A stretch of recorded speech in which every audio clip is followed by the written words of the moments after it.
And a pleasant good evening, everybody, and welcome to Yolo High Wheelers Baseball. It is the Yolo High Wheelers and the Boise Hawks getting set for action.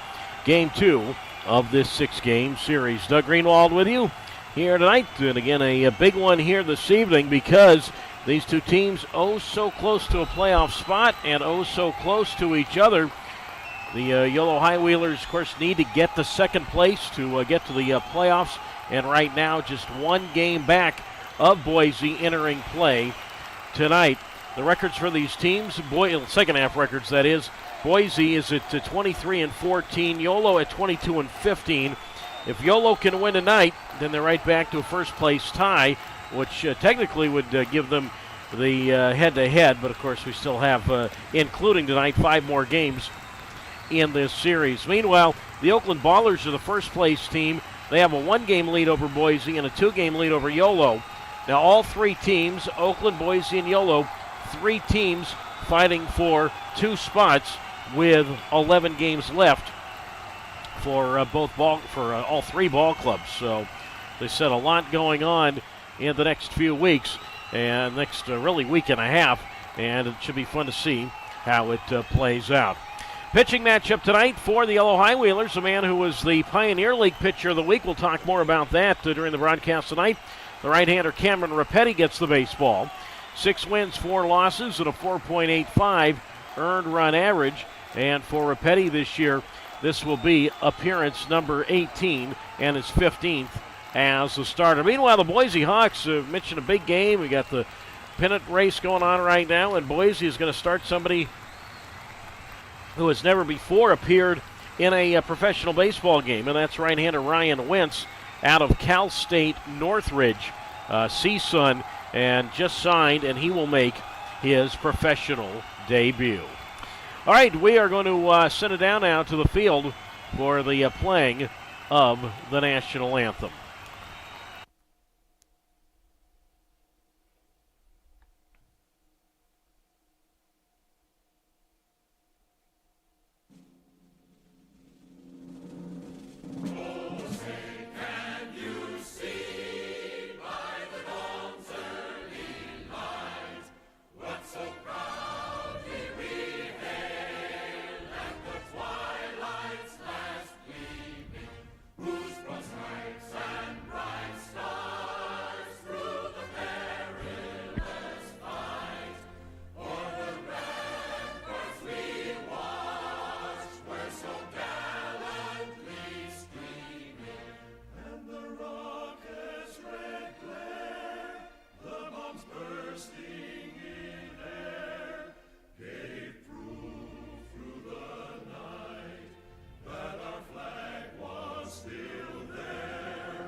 All right, the national anthem here this evening.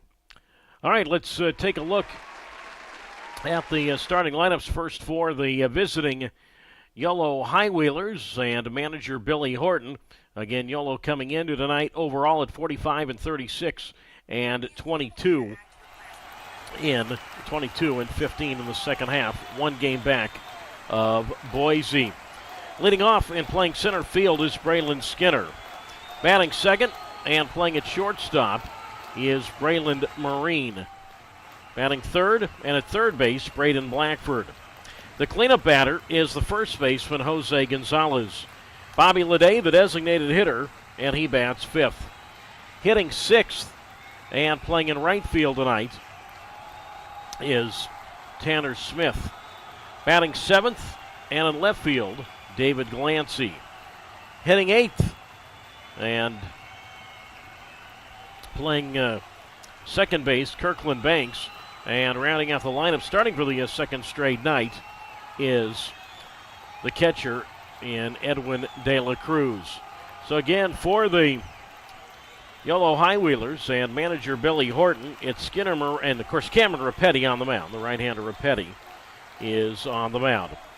So again for Yolo and manager Billy Horton, it's Skinner, Marine, and Blackford, Gonzalez, Lede, and Smith, Glancy, Banks, De La Cruz, and the right-hander in Cameron Rapetti on the mound.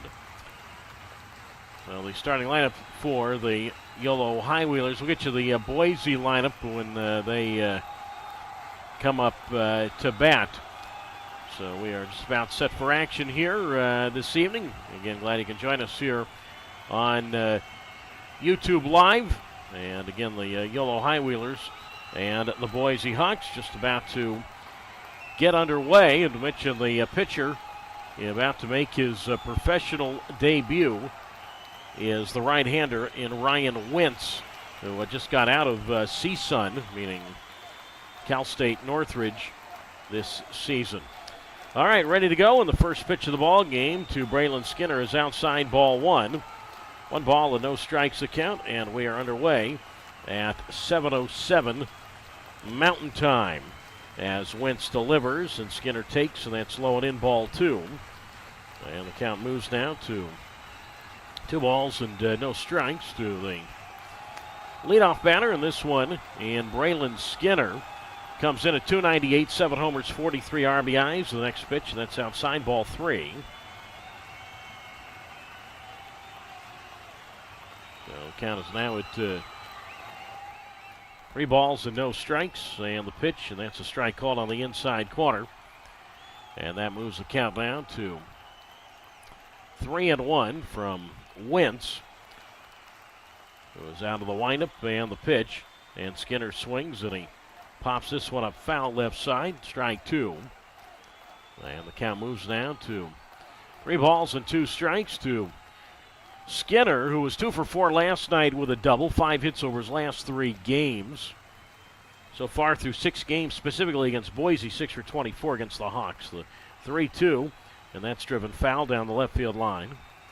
And the count remains at 3 balls and 2 strikes to the game's first batter, and Braylon Skinner wears his gray pants up to his knees, showing the old-fashioned look to the Black Sox. I'll wind up in the 3-2, and that swung on and tapped deep in the hole and threw into left field, a base hit for Braylon Skinner. So a good start for the Yolo High Wheelers tonight. Leadoff man is on, so Skinner, of course, you have to watch his speed. For Skinner this year, he's got 37 steals, which is 4th best in the Pioneer League. So man is on with nobody out, and now Braylon Marine will come to the plate. Marine digs in at 386, 8 home runs, 63 runs batted in, 3rd best average in this league. As Wentz ready to go, delivers, and that pitch is outside, ball 1. And the count is at 1 ball and no strikes to Marine, whose next pitch is outside, or Wentz's next pitch is outside, ball 2. So the count moves now to 2 balls and no strikes to Braylon Marine. Marine 0 for 2 last night. He's actually hitless in his last 2 games as Wentz comes set.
Now, apparently we are having some technical difficulties here, so we do apologize for this. Looks like Braden Blackford is at the plate right now. So, as I said, we are having some technical difficulties, hoping we can refresh everything here. I do know that Braylon Skinner did lead off the ball game with a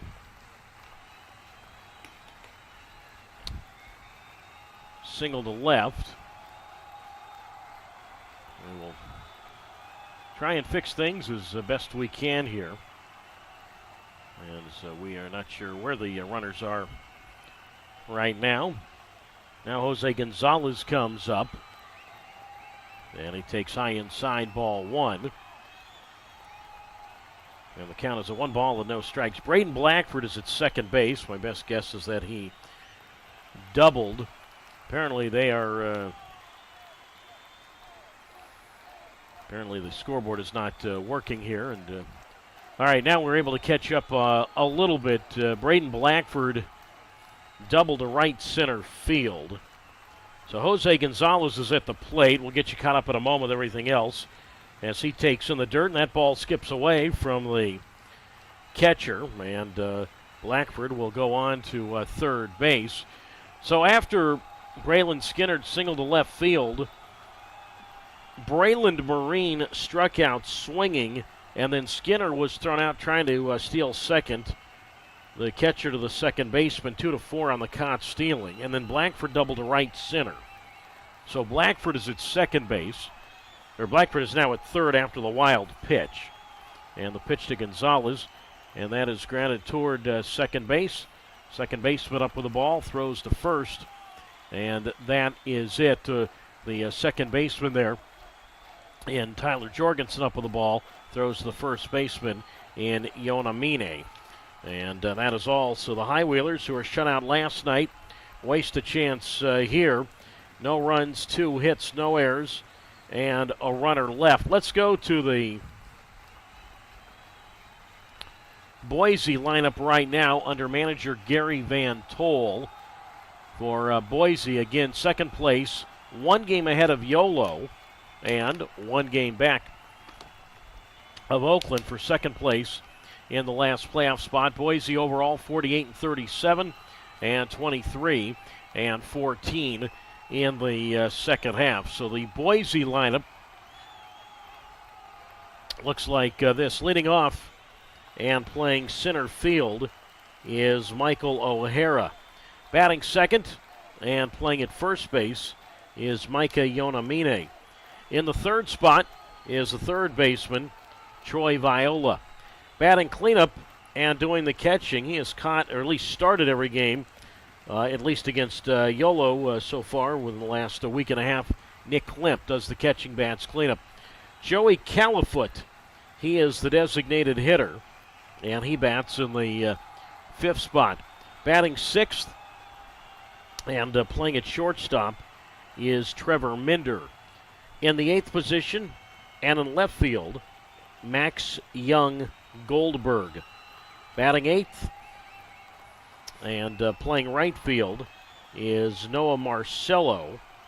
And batting ninth and playing second base tonight is Tyler Jorgensen. On the mound this evening, again in his pro debut, is the right-hander in Ryan Wentz.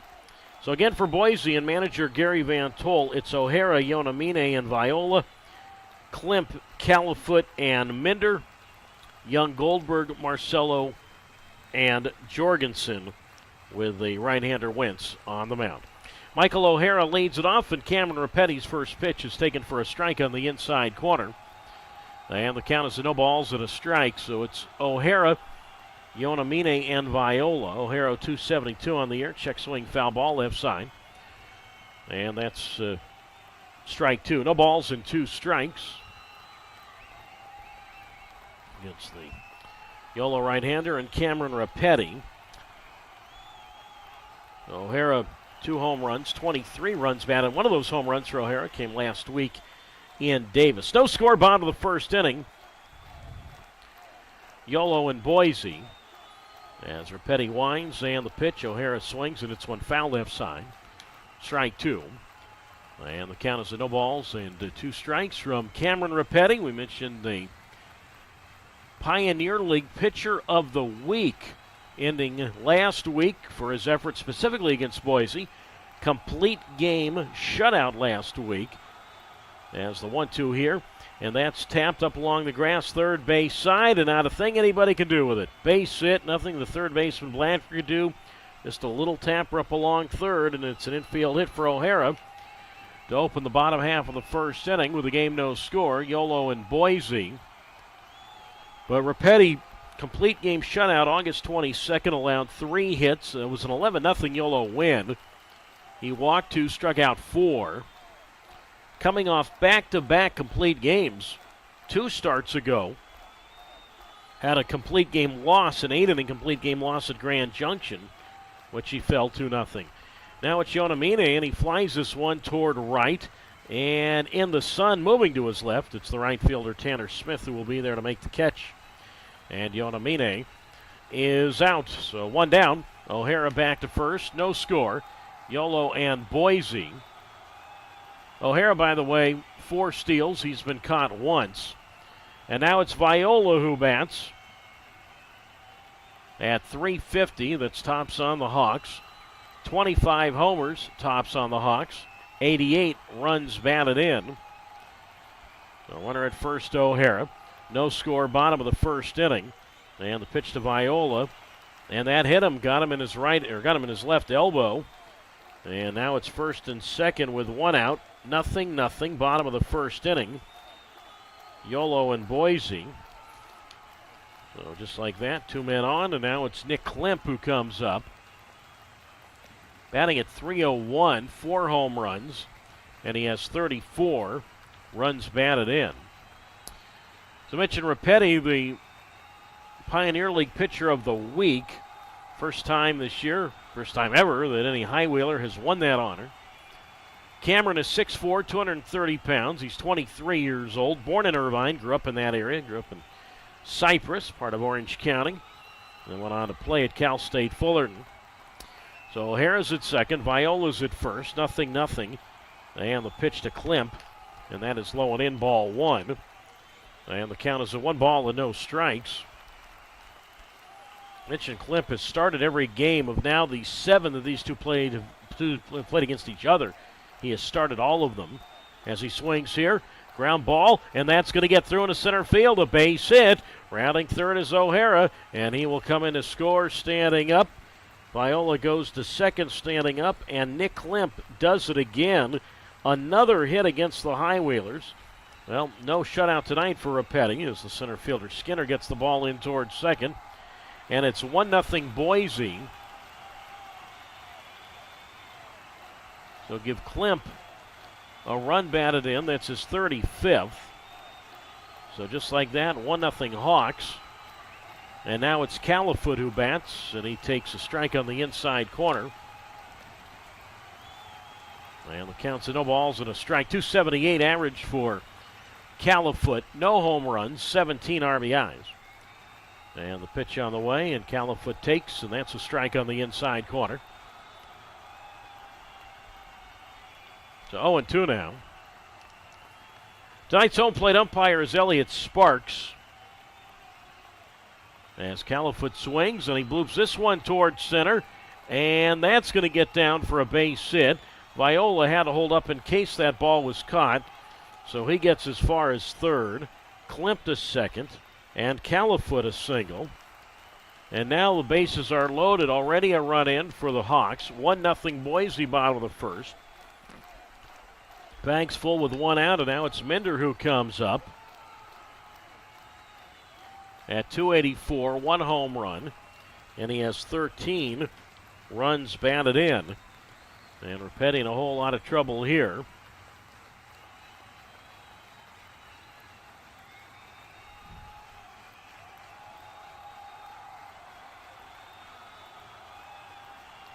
As Minder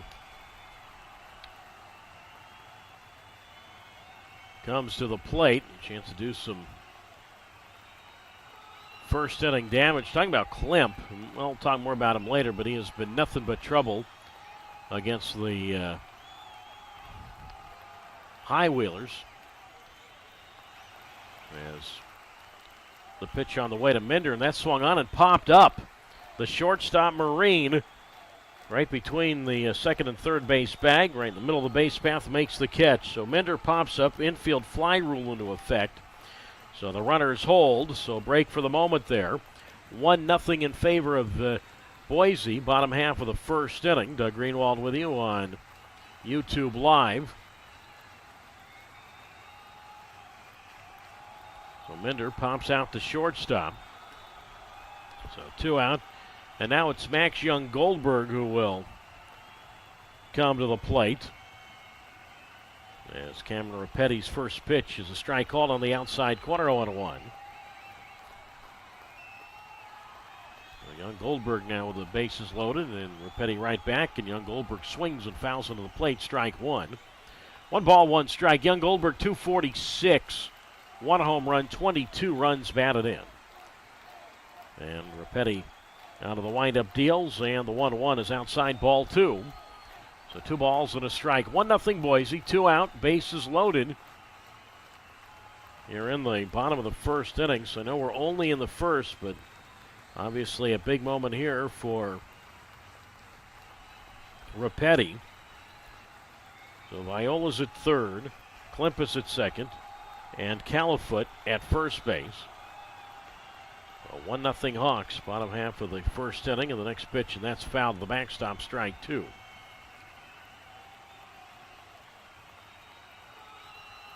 So the count moves now to 2 balls and 2 strikes to the Bay Area product, and Young Goldberg, capital J-U-N-G, and then hyphen Goldberg. So 2 balls and 2 strikes the count. 1-0 Hawks. Here on the bottom of the first inning, Repetti deals from the set and a swing and a foul to the backstop. So the count is at 2 balls and 2 strikes to Repetti. So again, pitcher of the week for Repetti. Mentioned his last 2 games coming in to tonight. Back-to-back complete games. And he's given up just 1 earned run in 17 innings as Young Goldberg takes a curve. Strike 3 called. He knew it on the inner half. Nice pitch there from Repetti. Freezes Young Goldberg. First strikeout for Repetti, who only gives up a run here in the first. So 1 run on 3 hits. There were no errors. And Boise leaves them loaded after 1. It's Boise 1 and Yolo nothing on YouTube Live.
Moving on to the second inning, 1-0 Boise. Bobby Leday leads it off, and he takes a strike on the inside corner, 0-1. Leday, Smith, and Glancy, 6, 7, and 8 for Yolo. 1-0 Hawks as Leday takes. And that strike 2 called, so quickly 0-2 now. Ryan Wentz out of the windup, and Leday swings and misses strike 3. So 3 pitches, 3 strikes. And Leday is set down just like that. 1 out and nobody on. It is 1-0 Boise. And again, Ryan Wentz making his pro debut tonight. Now, the man who was in this spot last week pitching for Boise, Tristan Walton, didn't have a very good outing against Yolo, and he was released. So now it's Tanner Smith who takes outside ball 1. And the count's a 1 ball and no strikes. Smith at 280, 9 homers, 45 runs batted in. 1-0 Boise. The windup and the pitch. And that is low ball 2. 2 balls, no strikes. Walton appeared in just 3 games, didn't fare too well, and understand that he and his wife are going to have a baby soon. The kick on the 2-0, and that's outside ball 3, 3-0. I think it was a combination of, you know what, I'm not cutting it, and Boise said, you're right, you're not, and I think both parties agreed just to depart from one another. I don't mean that in a mean way, though. The kick on the 3-0, and Smith takes, and that's on the outside corner, strike 1. 3 balls and 1 strike, 1-0 Boise, bottom of the second inning.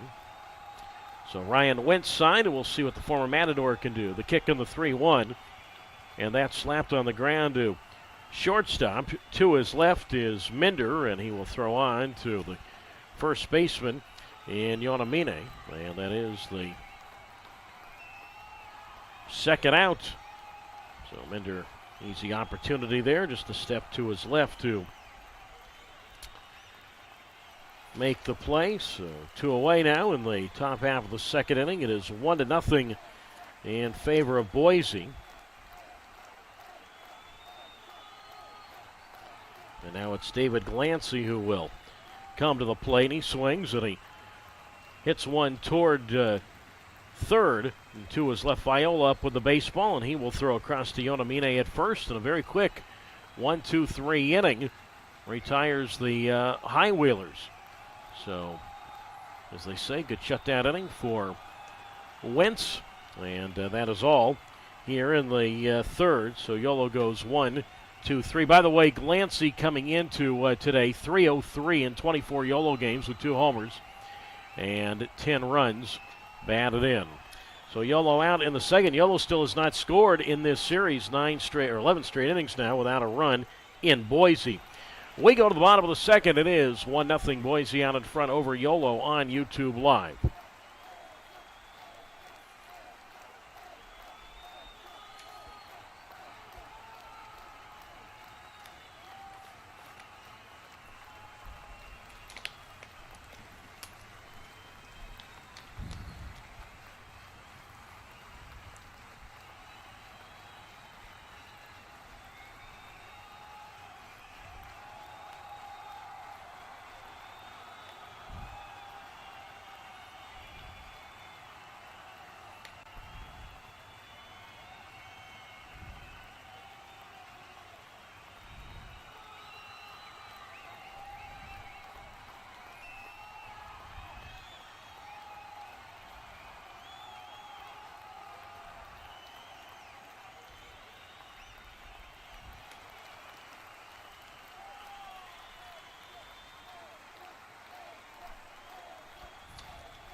Moving on to the bottom half of the second inning, it is 1-0 Boise.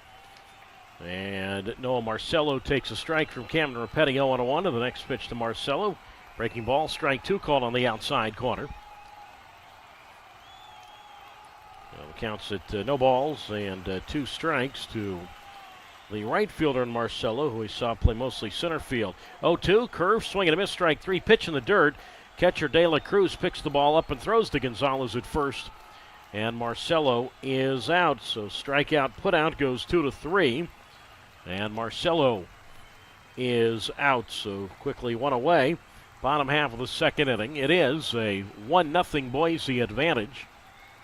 And now Tyler Jorgensen digs in to face Cameron Repetti.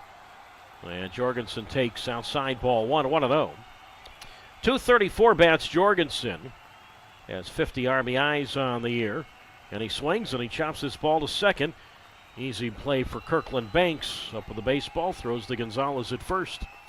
And quickly 2 men down. Bottom of the second inning. 1-0 Boise. And now for the second time tonight, Boise goes to the top of its order for the center fielder, Michael O'Hara. And he swings at the first pitch and lines this one into center field, a base hit. It'll really be the left fielder Glancy moving to his left to grab the ball in front of Skinner, but O'Hara has a single. He's now 2 for 2.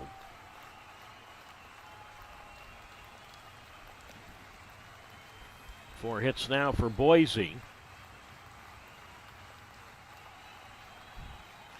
And now it's Micah Yonamine who will come to the plate. Micah 0 for 1. He flied to right field in the first inning.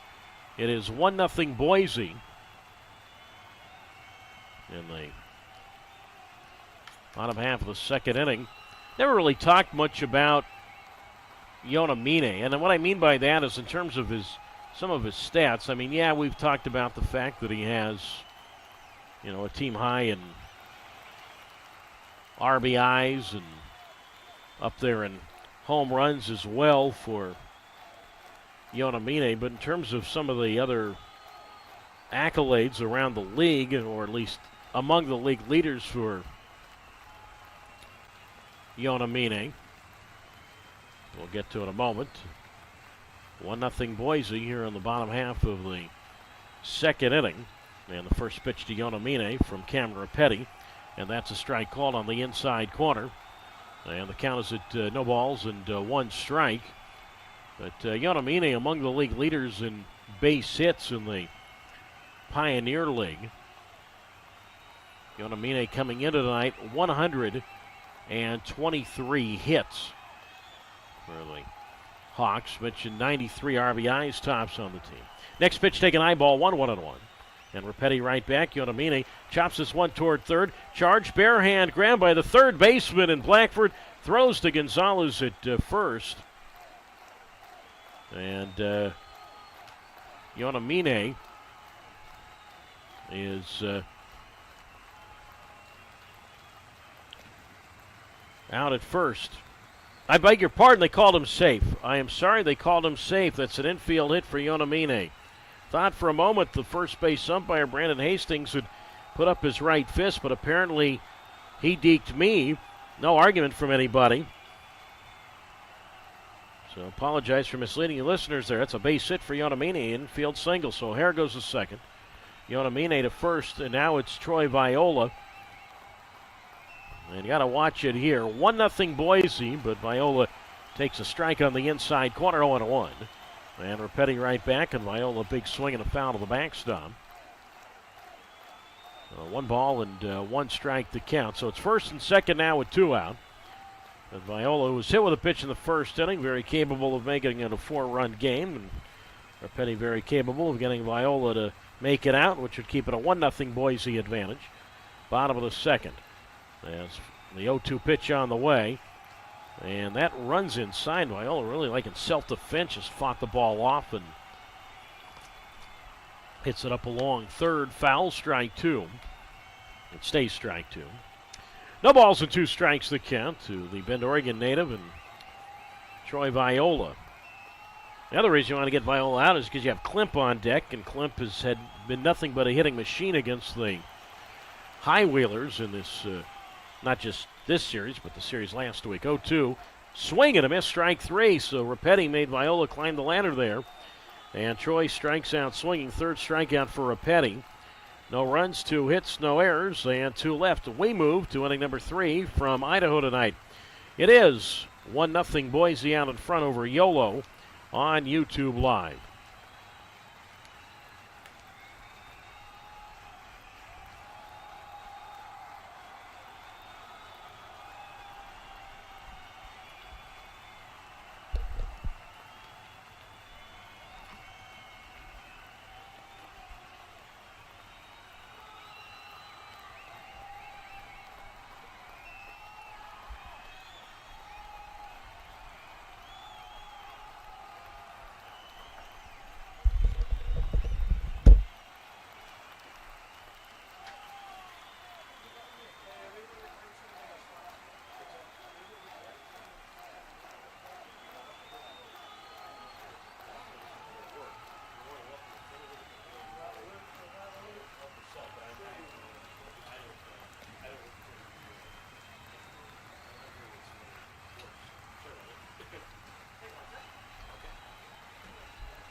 We move to the third inning, 1-0 Boise, and the first pitch from Ryan Wentz to Kirkland Banks is a called strike on the inside corner, 0-1. Banks, De La Cruz, and then the top of the Yolo order for the center fielder Skinner. As Wentz comes back, and that is inside for a ball. And that moves the count to 1 and 1 strike. Banks at 276, 7 homers. He has 36 RBIs. 1-1, and Kirkland fouls one for plate, strike 2. And the count is at 1 and 2 strikes. So Boise, 1 run, 5 hits and no errors. Yolo, no runs, 2 hits and no errors. Highwheelers, remember, had lots of chances last night, just couldn't score. As Banks swings here, and he drives one towards center field, and that's going to get down a base hit in front of the center fielder O'Hara. Line drive single for Kirkland Banks to commence the third inning, and a good start for the Highwheelers. We've said that a few times in this series, but just hasn't translated. So Banks, runner at first, 10 steals. He's been caught 4 times. The lead is 1-0 Boise, top of the third inning, and now it's De La Cruz, who's starting for the second straight night. And I admit I forgot to ask Billy Orton before the game if there's something wrong with Mendoza. As normally, once in a while you're going to see De La Cruz get in there, but usually not back-to-back nights. So see, maybe ask Billy tomorrow about Angel Mendoza as De La Cruz takes strike 1 on the inside corner, 0-1. Wentz sidestep offering, and De La Cruz takes in the dirt.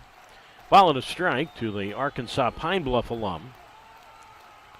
De La Cruz bats at .214, 1 homer, 4 RBIs, and what is his 11th game now as a member of the Highwheelers. Signed right around mid-season from Arkansas Pine Bluff as the pitch to Ed went up and in for a ball. And the count is at 1 and 2 strikes to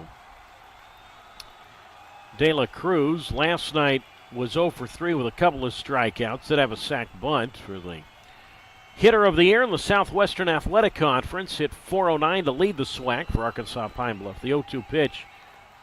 I guess the count was at 0-1. I beg your pardon. So that was called a strike. So try that again. 1 and 1 strike to count. With Banks at first, 1-0 Boise. And that's in the dirt, and the ball kicks away. We're having trouble with the scoreboard here. So the ball kicked away. It was ball 4 anyway. The ball kicked away and rolled into the dugout, but it's only ball 4. When I say only ball 4, what I mean by that, there's no wild pitch. Banks could not advance any more than second base because once the ball went to the dugout, it's a dead ball. But he was going to second anyway because it was ball 4. So there's no wild pitch here, just simply base on balls. So Banks goes to second, De La Cruz to first, and now the Highwheelers, something cooking, first and second with nobody out. And the pitching coach, Travis Blackley, the Aussie, out to talk to Wentz. And, we're talking about Ryan Wentz out of CSUN, formerly known as Cal State Northridge. Wentz, 22 years old. He's 6'4", 200 pounds. Born in West Covina, so that's essentially Ontario area. 4 seasons for the Matadors. Really mixed it around between being a starter and a reliever. This past season for the Matadors was 0-3 with an ERA of 5.1 in 14 games, 1 start. But he did continue pitching this past summer for the Wilmar Stingers in the Northwoods League, Collegiate Wooden Bat League in Minnesota. Was 3-1 there in 8 games, all as a starter. So Banks at second, De La Cruz at first, and now for the second time tonight, Yolo goes to the top of its order for the center fielder Braylon Skinner, and he takes a strike on the outside corner. And the count is at 0 and 1 strike.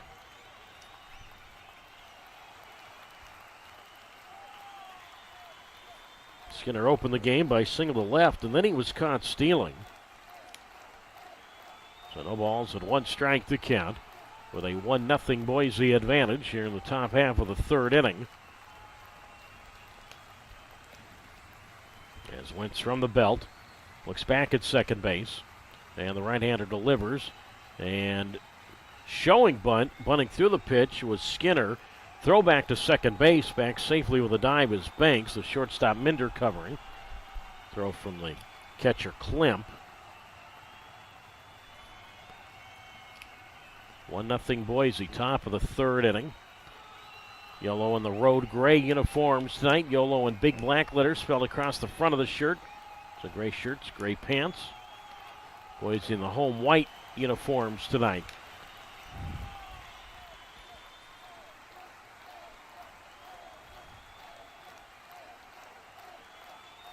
So 1-0 Boise. Top of the third inning. And the pitch to Skinner, and that swung on, slap toward third. Viola to his left, goes to the second baseman Jorgensen for one, and no throw to first. So they get the force on Skinner. I'm sorry, they get the force on De La Cruz. Banks goes to third. Skinner becomes the runner at first base. So that's a force play there, 5-4 on the force. So one out, runners at the corners, 1-0 Boise. Top of the third inning.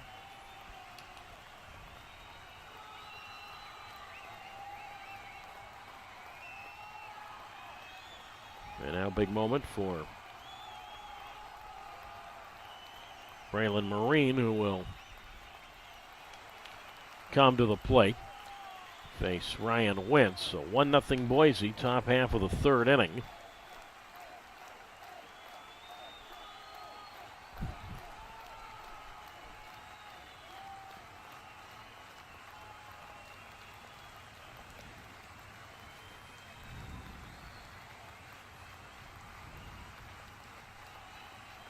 We're going to have some more difficulty with our monitor here, so we apologize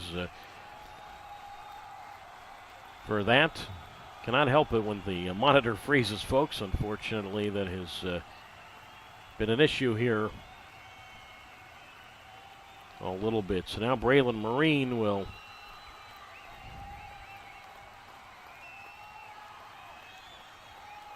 come to the plate.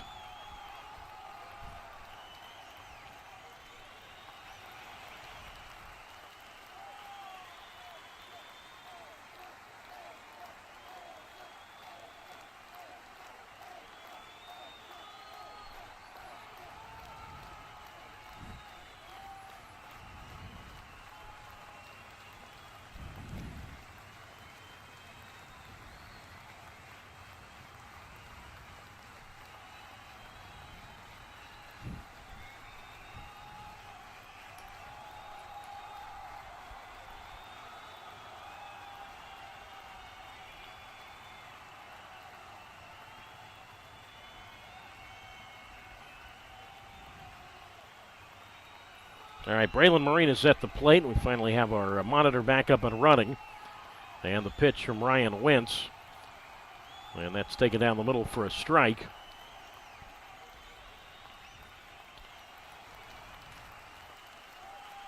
So trying to get the proper count as well. So runners at the corners. And the pitch on the way to Marine is outside, ball one. So that moves the count down to 1-1 strike to Braylon Marine. The runner at third is Banks. He's a tying run. Skinner is at first. 1-1 strike. Top of the third inning, and Marine takes, and that's strike two called on the outside corner. So 1-2 strikes. I mentioned Marine, who's had a couple of 8-game hitting streaks this month, but hitless last night despite a couple of walks. So third in the league in hitting at 386, first on the High Wheelers in hitting, though, with that mark.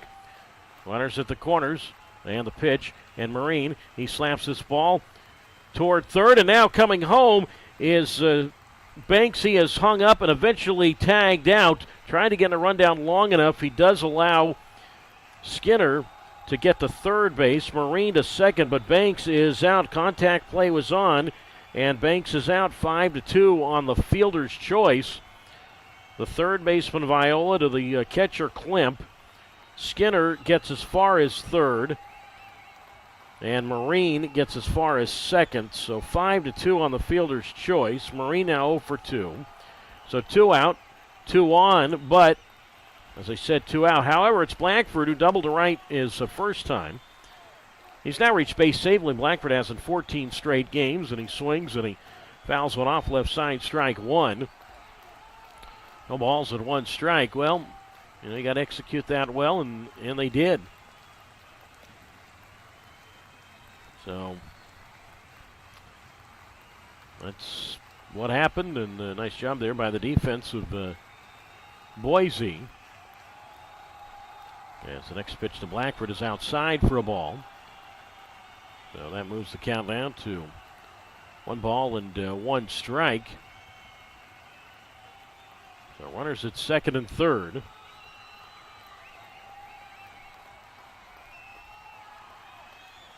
So Blackford a base hit here could give Yolo the lead, and he swings and misses at a fastball, strike 3, and he is out. And that concludes the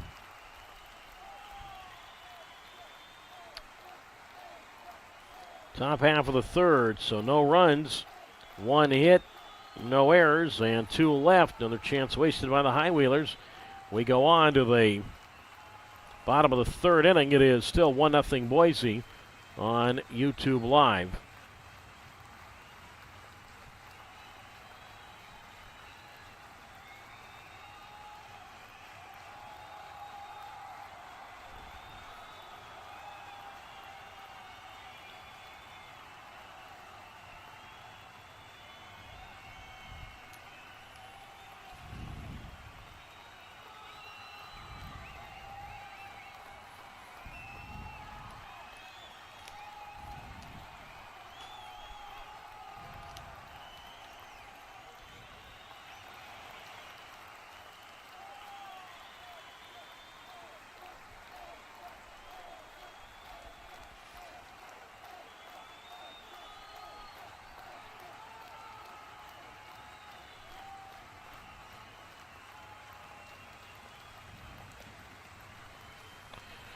Well, on to the bottom of the third inning, Nick Klimp leads it off, and Cameron Rapetti delivers, and Klimp takes a strike on the outside corner. And the count is a no balls and 1 strike. So it's Klimp, Califoot, and Mender, 4, 5, 6. The lead is 1-0 Hawks, bottom half of the third. And Rapetti from the belt delivers, and that's up and away for a ball. 1 ball and 1 strike. Mentioned Klimp, a single, an RBI single in the first inning. And just the way that inning flowed, didn't really have time to say a lot more about Klimp, but 3 hits so far in this series. And, you know, these teams are playing 12 straight games, so these are really separate series. 6 in Davis and now 6 here in Boise. So Klimp, 3 hits in this series. You go back to the series in Yolo. I'm going to count them up.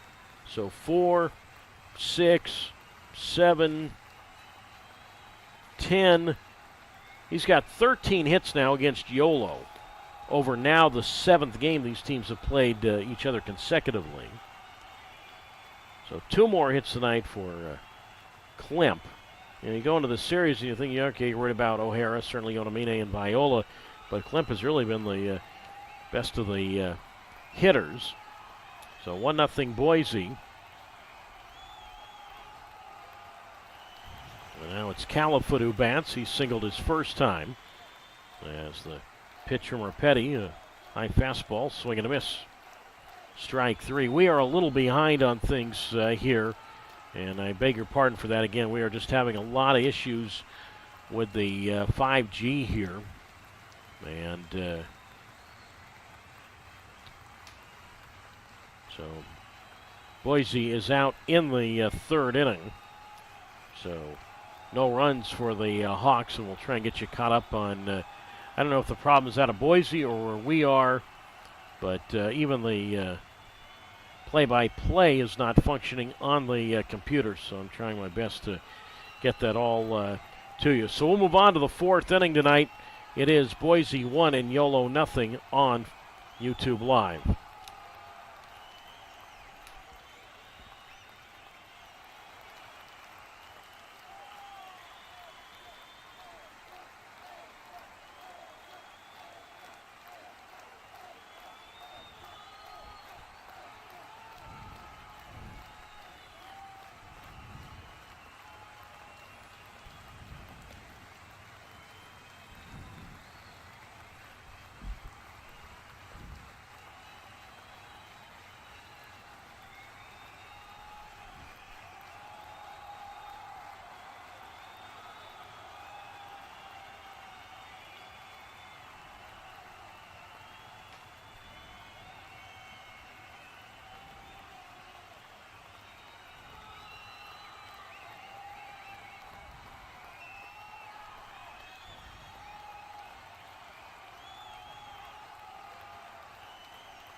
Well, why don't we go to the fourth inning? Jose Gonzalez leads it off, and he swings, and he taps one over toward first base. And up with the ball, the first baseman, and Jorgensen has it. And he will take the ball to the bag or flips to the pitcher Wentz for the first out.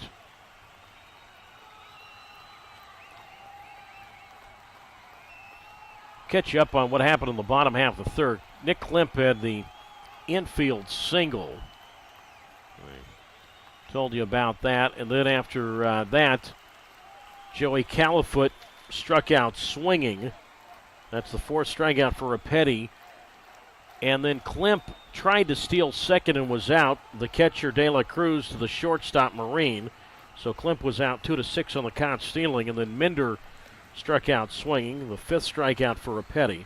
So no runs, one hit, no errors, and nobody was left in the bottom of the third for Boise. And now trying to get you caught up on the Yolo side of things. Jose Gonzalez grounded out to second base. So it was the second baseman, not the pitcher, the second baseman, Jorgensen, who threw to Jan Mamine at first, and Gonzalez now for 2. Bobby Leday, the Yolo DH, just grounded a shortstop. The shortstop minted to the first baseman, Jan Mamine. Tanner Smith, meanwhile, is just single to right. So the Yolo right fielder with a single to right, so he is 1 for 2. So it is 1-0 Boise. So Tanner Smith, the runner at first base, facing Ryan Wentz. So it is 1-0 in favor of the Boise Hawks. Smith is the runner at first base, and now David Glancy will come to the plate. So Smith, 10 steals. He's been caught 3 times. And now it's Glancy who bats, and he takes low ball 1. And the count moves to 1 ball and no strikes. So hopefully, I think we have... we hope to have fixed our problems here. So the pitch on the way from Wentz to Glancy. Big swing and a miss, strike 1. And the count moves down to 1 ball and 1 strike. So Doug Greenwald with you on YouTube Live. Smith, the runner at first base. Outfield medium depth straight away. And Wentz sidestep offering, and Glancy takes that's inside for a ball. Wentz up to 53 pitches. Now, I mentioned Yolo in the gray uniforms. Gray shirts, gray pants. Yolo in big black letters spelled across the front. Black number on the back of the shirt as Glancy takes low ball 2. Apparently low in the strike zone, so that's strike 2. So 1-2 the count.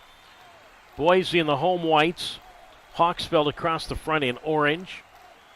Short green sleeves underneath the white vest-like uniform. 1-0 the count. Smith at first and the pitch. And Glancy swings and he flies this one toward left field. And this ball is going to get down and go into the corner. Smith is on his way to the plate. And he will make it safely with a slide. David Glancy has an RBI double, and the High Wheelers are finally on the board in this series. Took 12 2/3 innings, but they tie the game on the double by Glancy, so it is now 1-1. So back-to-back 2-out hits now for the High Wheelers. So Glancy, who last week against Boise had a 4-hit game, well, doesn't need 4 hits here to get a run in. Give him his 11th RBI in a High Wheeler uniform. So this game is now tied at 1 here in the bottom half of the top half of the 4th inning. So 1-1 now. And here is Kirkland Banks who swings, and he flies this one high in the air toward center field, but should be routine for O'Hara, and the sun out there, the center fielder makes the catch. So Banks, who singled in the 3rd, flies out here. Single by Smith, RBI double Glancy, tying at 1 run, 2 hits, no errors. And a runner left. We go to the bottom half of the 4th. It's now 1-1, Yolo and Boise on YouTube Live.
Moving along to the bottom half of the fourth inning, 1-0 Yolo. Max Young-Goldberg leads it off, takes a strike from Cameron Rapetti, 0-1. Young-Goldberg, Marcello, and Jorgensen. And the pitch hit foul up along first, quickly strike two. And the count is at no balls and 2 strikes. So it's Young-Goldberg, and he struck out swinging in the first, struck out looking in a big moment in the first inning. He's up with the bases loaded, and the 2-strike pitch hits him. Got him in his right foot, just a breaking ball there. And it's a leadoff hit by pitch. And after the High Wheelers tied the game a moment ago, immediately runner at first, nobody out. 1-1, Yolo and Boise. So Young-Goldberg, the runner at first base. Second batter, Rapetti, is hit tonight. And now it's Noah Marcello who comes up. And he swings and hits one to third. Grabbed by Blackford. Goes to the second baseman Banks for one, and Ana Gonzalez at first. And that is a double play. So just like that, from a hit by pitch to now 2 out and nobody on. 5-4-3 on the double play. Third baseman Blackford, second baseman Banks, first baseman Gonzalez. So 2 out and nobody on. 1-1, Yolo and Boise. And now it's Tyler Jorgensen, and he takes down the middle, strike 1. And the count is a no balls and 1 strike from Rapetti. And back-to-back complete games for him coming into tonight as he takes a breaking ball or delivers a breaking ball for a strike on the outer half. Quickly strike 2. So that moves the count to 0-2. Rapetti right back home, and that swung on and lined to left field. But right there to make the catch is Glancy. Hardly had to move for that one, and it overall turns out to be a pretty easy inning for Rapetti and a shutdown inning for Rapetti. No runs, no hits, no errors. Nobody left. On we go to the 5th tonight from Boise. It is Yolo 1, Boise 1 on YouTube Live.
All right, we go to the top of the 5th inning. Edwin De La Cruz leads it off for the first pitch to the Yellow catcher.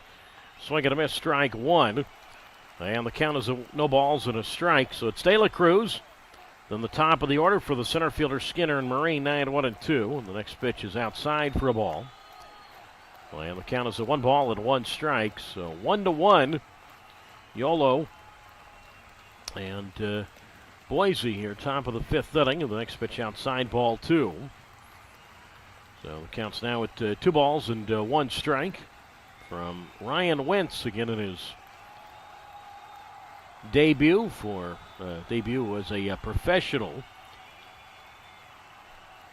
1 ball and 1 strike to count. Mentioned Wentz 4 years at CSUN. 14 appearances this year. That's the most he ever made in 1 year. While with the Matadors out of South Hills High School as he deals, and that's outside, ball 2 to De La Cruz. So 2 balls and 1 strike to count.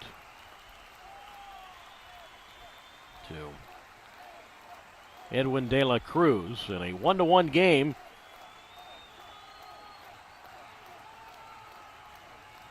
They're in the top half of the 5th inning as the pitch of De La Cruz is, I believe the count is at 2-1.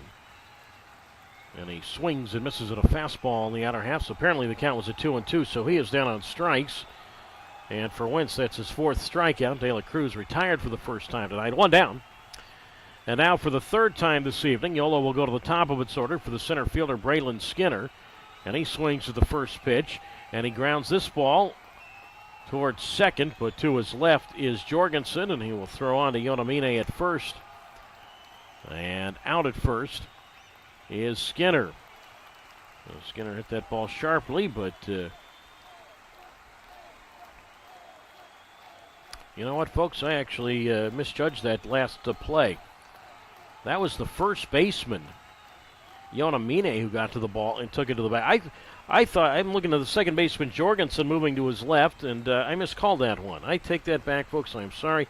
That goes as a 3 unassisted. Very simply, Skinner grounded out to the first baseman unassisted, so he is out, 2 down. Now Braylon Marine digs in, and he swings and misses strike 1. So no balls and a strike. Marine is 0 for 2. Last time up, hit into a fielder's choice as Wentz delivers, and Marine swings and fouls into the backstop. No balls, 2 strikes. 1-1, Yolo and Boise.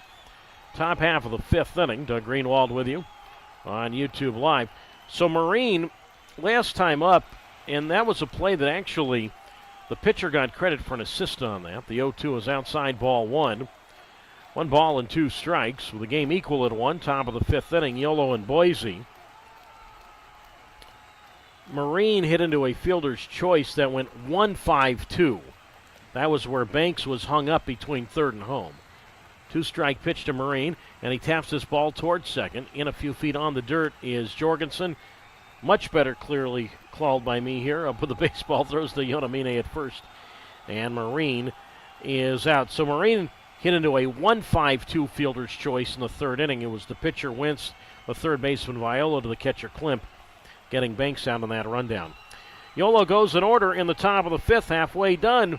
Big game here tonight down the stretch as we go to the bottom of the 5th. It's Yolo 1, Boise 1 on YouTube Live.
On we go to the bottom of the 5th, halfway done tonight. 1-1, Yolo and Boise. Michael O'Hara leads it off in the first pitch to O'Hara. Here's a strike called on the outside corner. And the count's at no balls and a strike. It's O'Hara, Yonamine, and Viola. Again, top third of the Boise order for the 3rd time. As O'Hara swings here, and he pops it up foul left side. And the count moves to 1 ball and 1 strike to O'Hara, who was 2 for 2 tonight And he swings here and make it 3 for 3 as he lines one just past the diving shortstop Marine to his right and on to the left field, a base hit. So O'Hara, a 3-hit game, and the leadoff man on. So tonight, 4 of the 5 innings, the leadoff man has reached for Boise. O'Hara twice has led off an inning with a hit. 7 hits now for the Hawks. The game is tied at 1. So once again, you got to watch O'Hara's speed at first base. They say speed. Doesn't really have many steals, but does have speed. 4 steals, he's been caught once. Now it's Yonamine, and he swings the first pitch, and it's a fly ball, shallow center. And out goes the shortstop, Marine, to make the catch. And the center fielder, Skinner, coming in, but the shortstop, Marine, had the angle going out. And the shortstop, Raylan Marine, in shallow center, hauls it in. So 1 out. O'Hara holds at first base. Yonamine now 1 for 3. And here's Troy Viola, who digs in. He is 0 for 1. He's been hit with a pitch. 1-1, Yolo Boise. Bottom of the 5th inning from Memorial Stadium, and the pitch is in the dirt, ball 1. Good block there by the catcher, De La Cruz. 1 ball, no strikes. Memorial Stadium opened in 1989. It's really on the outskirts of Boise. I mean, yeah, it's technically in Boise, but it's really nowhere near downtown. It's probably at least 15 minutes from what would be considered inner city Boise. I mentioned built in 1989. Seating capacity here, 3,452. Beautiful view from the valley, sunlit night, and it does stay light just about forever in the summertime. Viola swings here, and he rips this ball towards short. Grab by Marine. Good effort, but his throw to second not in time. O'Hara slides in safely. Nice play by Marine to get to that ball. It was hit hard. Marine made a diving stop, moving to his right, and then actually wasn't a diving stop, but a backhand stop going deep in the hole, but his throw to the second baseman, Banks, not in time. So O'Hara safe there. Viola, that's an infield hit. He's now 1 for 2. And now a 1-out threat, and now it's Klemp. Well, he has the jersey number 13, and that's the amount of hits he has against Yolo over the now 7 games these two teams have played against each other in the last week and change. And Rapetti delivers, and Klemp takes low and in, ball 1. So 1 ball and no strikes. 8 hits now for the Hawks, but the game is tied at 1 with 1 out in the bottom half of the 5th inning from Memorial Stadium here in Boise, Idaho. The runners at first and second. Rapetti delivers from the set, and a breaking ball there. Taken for a strike on the inside corner. So the count is now at no balls and 2 strikes. So Klemp, who has an RBI single tonight, has got a chance at 1 here. 1 ball, 1 strike pitch, and Klemp takes a breaking ball. Hits the inner half, strike 2-1-2. Eventually this guy's got to make it out. Well, there's actually 1 game. In fact, it was the game Rapetti pitched, the blowout shutout when he had at Rapetti 11-0, that Klemp was 0 for 2 and then came out early just to obviously get some other guys in there. Wasn't like he came out due to injury or anything, just to give him a little rest of the game out of hand. So 1 ball and 2 strikes the count. Game equal at 1, bottom of the 5th, Yolo Boise. O'Hara's at second. Viola is at first base. And Rapetti, ready to go from the belt, delivers. And Klemp swings, and he lines this one towards center, but there to make the catch is Skinner. So Klemp hasn't made too many outs, and when he does make it out, at least in this case, he still hits the ball hard, but Braylon Skinner was right there to make the play. The pitch was right down the middle, and Skinner was able to leap maybe even a foot to haul that one in. So Klemp finally retired. I say finally. I know he's made a few outs here and there, but for the sake of our discussion. So 2 out now, and it's Califoot, and he's 1 for 2. 1-1, Yolo Boise, bottom of the 5th inning. And the pitch to Califoot, breaking ball, hits the outer half of the plate, strike 1. So the count is at no balls and 1 strike. O'Hara's at second, Viola is at first. 2 out, bottom 5, and the pitch, and Califoot takes outside for a ball. 1 ball and 1 strike. Califoot played sparingly in the series at Davis. There's the pitch here, and that's swung on. And a ground ball towards second. To his left. Up with it is Banks, and he will throw to Gonzalez at first, and Califoot is out. So Rapetti works around 2 runners and 2 singles here in the 5th. 2 hits, 2 left. We go to the 6th. 1-1. Yolo and Boise on YouTube Live.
Well, moving along now to the 6th inning. Good one here. It was a good one last night. Just didn't go the way the High Wheelers wanted. 1-1 is the score here. Yolo lost last night 2-0. So again, Yolo with a win tonight would tie Boise for second place. Both would stay 1 game back of Oakland. Oakland a winner last night at home over Idaho Falls. So you have 3 teams going for 2 playoff spots, with including tonight 11 games left in the regular season. Braden Blackford leads it off. Game tied at 1, and he takes outside ball 1. A ball, no strikes. Blackford, Gonzalez, Lede. 3, 4, and 5 against Ryan Wentz in his pro debut, who's pitched quite well tonight. As the kick on the 1-0, and Blackford takes, and that's strike 1 called on the outside corner. So the count's at 1 ball and 1 strike. A run, 5 hits, no errors for Yolo. A run, 8 hits, no errors for Boise. The 1-1, and Blackford swings, and he flies this one high toward deep right center field. Pretty well struck, and this ball is off the wall. Blackford hustling towards second, and he will stop there with a leadoff double as the center fielder O'Hara gets the baseball back in toward the infield. It's about a 12-foot wall out toward right center. And Blackford hit it about 10 feet high. It's a 12-foot wall from left field foul pole toward straightaway center. Then the wall drops to 10 feet, and then it picks up again right after the batter's eye, back up to 12 feet. So it's 12, 10, and 12. Blackford, that's his second double tonight. And the High Wheelers, for the second time tonight, get the leadoff man on. And now it's Jose Gonzalez, who is 0 for 2. And he swings, and he lines this ball into left field, a base hit. Blackford had to wait for the ball to get through, so he goes to third. Gonzalez is single to left. He is now 1 for 3. And with the game tied at 1 here on the top of the 6th inning, here come the High Wheelers, first and third, nobody out. 7th hit for Yolo. And Gonzalez now has reached base safely in 32 straight games for the High Wheelers. And now it's Bobby Lede who comes up with a chance to give the High Wheelers the lead. And he swings, and he flies this one toward deep right center field. And this ball is off the wall. Blackford will score. Gonzalez is on his way home, and he'll make it safely standing up. It's a 2-run stand-up go-ahead double for Bobby Lede. And it's 3-1 Yolo in the top half of the 6th. So same spot where Blackford hit his double, out toward the 12-foot wall in the direction of right center. And again, O'Hara, the center fielder, up with it, getting back in toward second. So Bobby Lede, a 2 RBI double. High Wheelers have their first lead of the series. It is now 3-1 Yolo. So Lede, coming into tonight's game, 6 for 24 against Boise this year. but give him a 2-run double. Still nobody out. And now Tanner Smith comes up with a 3-1 High-Wheeler lead. And he swings and fouls onto the plate. Strike 1-0-1. Leday RBI 72 and 73. So that puts him back in a tie for the team high in RBIs with Jose Gonzalez. Smith 1 for 2 tonight. A single and a run scored as Wentz delivers. And Smith drops a bunt out in front of the plate. Bare hand grab by the catcher Klemp, and as one plays, Dionamine at first. Nice job there. Tanner Smith, his job was to get Leday to third with less than 2 out. Did just that. 2-3 on the sacrifice bunt. So 1 out. Runner at third now, and Yolo a chance for another run right here with a 3-1 advantage. Visitors have the 6th inning, and now the left fielder David Glancy comes up. And Glancy tied the game with an RBI 2-out double in the 4th.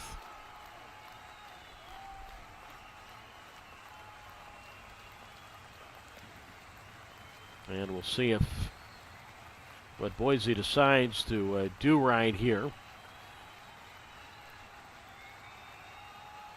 Getting off the monitor, can't really see if anybody is warming up for the Hawks. By the way, mention Jose Gonzalez, now 32 straight games reaching base safely. The last time Gonzalez did not reach base safely, July 20th at home against Oakland. And there's maybe, a game here or there he doesn't play. Obviously, it doesn't count against his streak if he doesn't have a plate appearance. But there's been a few times during this streak where Gonzalez has come up and has either walked or has got a hit in his only plate appearance to keep the streak alive. That's really even more amazing because you really only have one chance to do that. Well, as it turns out, Boise is going to go to the bullpen. So Ryan Wentz, for the most part, pitched well in his pro debut.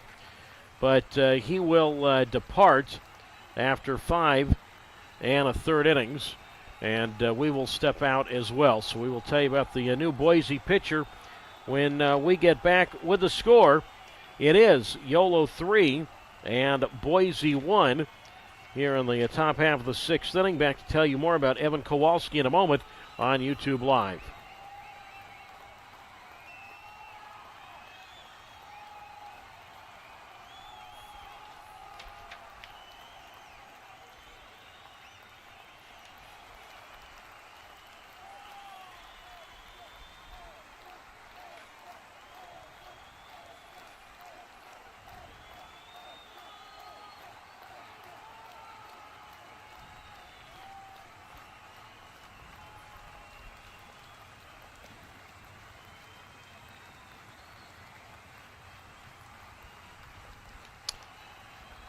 Well, Yolo has a 3-1 lead. We are in the top of the 6th inning.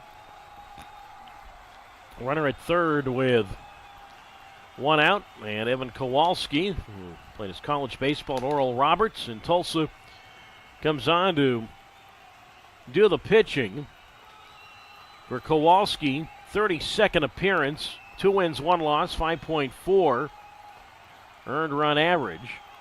And now David Glancy steps in and he swings and flies this one high in the air into deep left center. O'Hara to his right. The center fielder will be there to make the catch, but plenty deep enough to have Leday tag and score.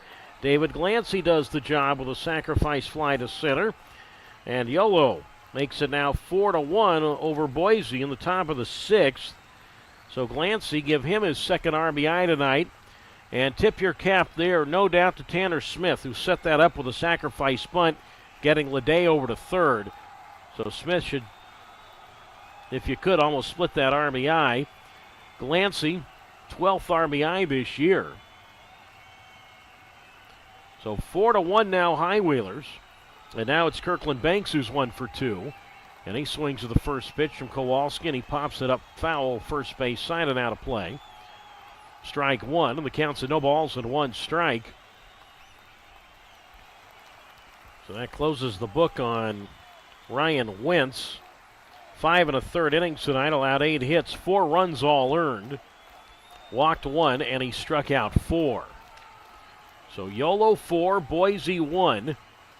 Visitors have the 6th. Banks singled in the 3rd, and he's 1 for 2. Kowalski slides into the three-quarter windup with a pitch, and Banks swings, hits one right back to the mound. Ball knocked down by Kowalski. Now he'll pick the ball up in front of the mound, and he'll throw underhand over to the first baseman, Yonamine. And Banks is out, but the High Wheelers go to the bank here in the sixth inning and strike for 3 runs. The 2-run double by Leday, the sac fly by Glancy, set up by the Blackford double, Gonzalez single, and Smith sac bunt, and eventually Glancy sac fly. So nice job really by everybody. 3 runs, 3 hits. There were no errors, and nobody left. We go to the bottom of the 6th. It's now Yolo 4 and Boise 1 on YouTube Live.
Well, for the first time tonight, Cameron Rapetti has a lead with which to work. The Yolo starter with a 4-1 High-Wheeler advantage. Trevor Mender leads it off, and the Tulane alum looks at a strike of the outside corner from Rapetti, strike 1. No balls and a strike. Mender, Young Goldberg, and Marcello 6, 7, and 8. 4-1 Yolo. And the pitch to Mender is outside for a ball. Ball and a strike. Mender is 0 for 2 tonight. So the High-Wheelers, a 3-run top of the 6th. And a 4-1 lead as Rapetti deals, and that swung on to the chopper near the bag at third. Blackford a step to his right, up with the ball. Throw is low. It gets past the first baseman. Gonzalez stays in play. Ball's backed up by the catcher, De La Cruz. That was a tough play. And I say a tough play. It was a long throw. Blackford had his momentum moving back behind the bag, and that's a coast-to-coast throw. It was a low throw, and Gonzalez did all he could to try and dig it out and just couldn't. So once again, the leadoff man is on. They're going to charge Blackford, though, with an error on that. So an E5 on the throw. That's the first error for either side tonight. So Mender at first, nobody out. And now it's Max Young Goldberg who will come to the plate. So now 5 out of 6 innings that the leadoff man has reached.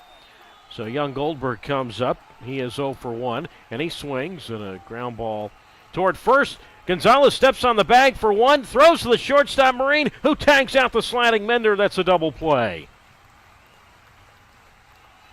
Second double play turned tonight by the High-Wheelers. What a break there. Young Goldberg, I think he thought that ball was going to go foul. Gonzalez was right on top of the bag, stepped on first. Once you step on first, then you throw.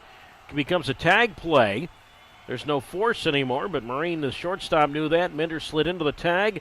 It's a 3-6 double play, so 2 out, nobody on. 4-1 Yolo, bottom 6, and now it's Noah Marcello who takes outside ball 1, 1-0. Noah is 0 for 2, and he swings at a ground ball foul up along third. No balls, 2 strikes, so huge break there for the High-Wheelers. So the old reverse, non-forced, 3-6 double play. Count, I believe, is a ball and a strike on the pitch, and that's up and in ball 2 to Marcello, and the count now at 2 balls and 1 strike. Well, Marcello hit into the 5-4-3 double play in the 4th inning after Young Goldberg was hit with a pitch to open the inning. As the pitch here to Young Goldberg from Rapetti, up and in. I believe the count's now at 3 balls and a strike. So 4-1 Yolo. Bottom of the 6th inning. 4 runs, 8 hits, 1 error for the High Wheelers. 1 run, 8 hits, no errors for the Hawks. The count is at 3-1 to Marcello. Repetti out of the windup and the pitch. Marcello was swing and miss at a fastball. Foul tipped into the glove of the catcher, De La Cruz.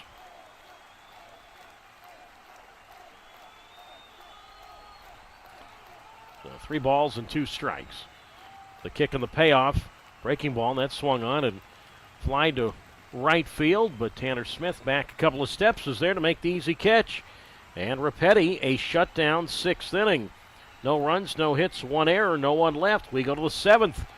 4-1, Yolo leading Boise on YouTube Live.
Well, we head to the bottom third of this game, which means the top of the 7th inning.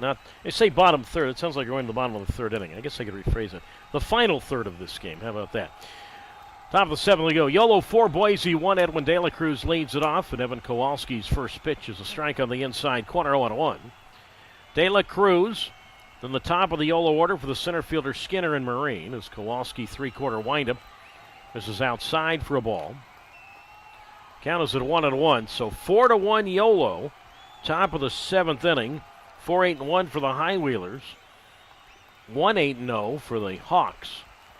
As the 1-1 pitch, and De La Cruz swings, and he grounds this ball down the right field side. Base hit. To his left to grab the ball. The right fielder Marcello over toward the line. Gets the ball in now towards second. And De La Cruz has a single to right. So Edwin now 1 for 2. And obviously the High Wheelers don't want to stop at a 4-1 lead here in the top of the 7th inning. And now for the 4th time tonight, Yolo will go to the top of its order for the center fielder and Braylon Skinner. He is 1 for 3 with a single to left. And the pitch on the way, and that's a strike called on the inside corner. And the count is at no balls and 1 strike. Braylon opened the game with a single. Mention he is, coming in tonight, 4th in the league in steals with 37, but was caught stealing in the first. Kowalski from the set deals, and Skinner takes. That's in the dirt and gets away from the catcher Klimp. It goes to the backstop. Klimp has to go to retrieve it. And up to second base goes De La Cruz. So really a free 90 feet right there. So that'll be a wild pitch. So now the complexion of the at-bat changes for Skinner. Now a ground ball to the right side. A fly ball deep enough can move the runner along. 1 ball and 1 strike to count. Kowalski, who came on last inning, first base side of the rubber, deals, and Skinner takes, and that's a strike on the outer half. Strike 2. So the count's now at 1 ball and 2 strikes. Anyway, Skinner caught stealing in the first inning for the 12th time this year in 49 tries. So 1-2 the count. So We haven't really seen Skinner show bunt in this plate appearance, but not likely to now with 2 strikes. As the pitch, and that swung on and popped up down the left side toward the Yolo bullpen and out of play. And the count holds at 1 ball and 2 strikes. So top of the 7th inning here, Yolo 4 and Boise 1.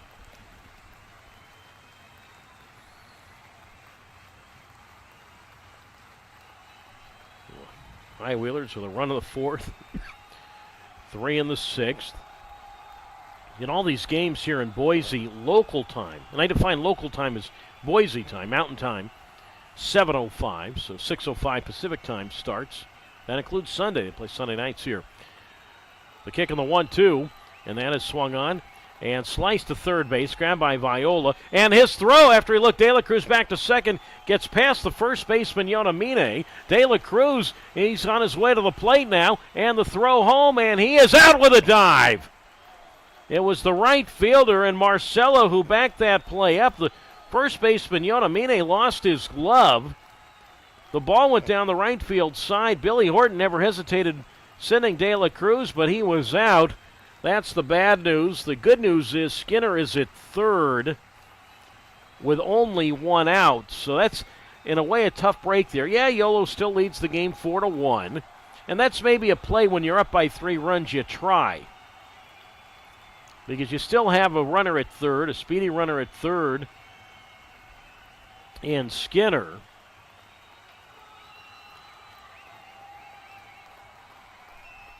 So now it's Braylon Marine who is 0 for 3.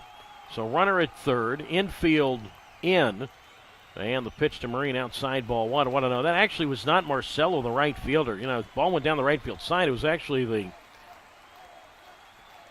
first baseman, Yonamine, who went to pick that up and got De La Cruz at the plate. So I want to correct that. We'll score that for you in a moment.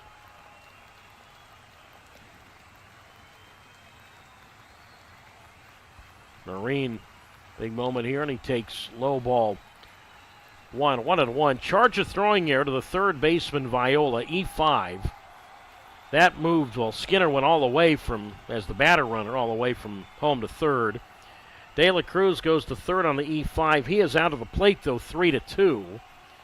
The first baseman, Yonamine, to the catcher, Klimp. So E5, and the putout goes 3-2 at the plate to get De La Cruz. Marine, the 2-0 pitch, actually, and he goes around. Pitch on the outer half, strike 1. So 2 balls and 1 strike. So E5 allowing Skinner to go all the way to third. And De La Cruz goes to third on the E5, and he is out then 3-2 at the plate. So it stays 4-1 Yolo. In the infield and the pitch. And that is swung on, and that is lined into right field, a base hit. So the High Wheelers do score the run. Skinner comes in to make it 5-1 Yolo.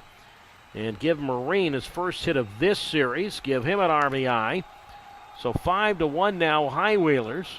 RBI 64 for Braylon Marine as the right fielder Marcelo gets the ball in towards second. So Marine, who on Sunday was hitless. It's his first hit since Saturday. So Marine, if you can even call 0 for 9 a slump, which for a guy like Marine it is, so he breaks it 0 for 9 with an RBI single. And that is going to be all for Kowalski. So pitching change, top of the 7th inning, a run in, 1 out, and 1 on. Yolo 5 and Boise 1. Back to tell you about the new pitcher in a moment for the Hawks on YouTube Live.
The new pitcher is Cameron Dayton for the Boise Hawks. As the first pitch to Braden Blackford taken low. Throw goes down to second base, and swiping second is Braylon Marine. Sort of a delayed steal right there.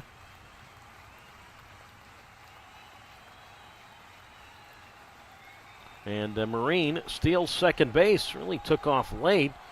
So he is at second. Meanwhile, the count to Blackford is at 1 ball and no strikes. So the High Wheelers have a 5-1 lead. And now the pitch to Blackford, and that is taken for a strike on the outside corner. 1-1.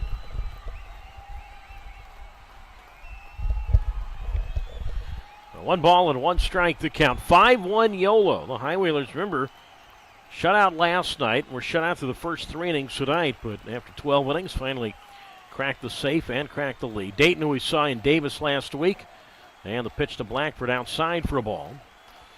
And the count's at 2 balls and 1 strike from the lefty and Cameron Dayton. 1 win, no losses. 25th appearance all out of the bullpen. 5.27 ERA.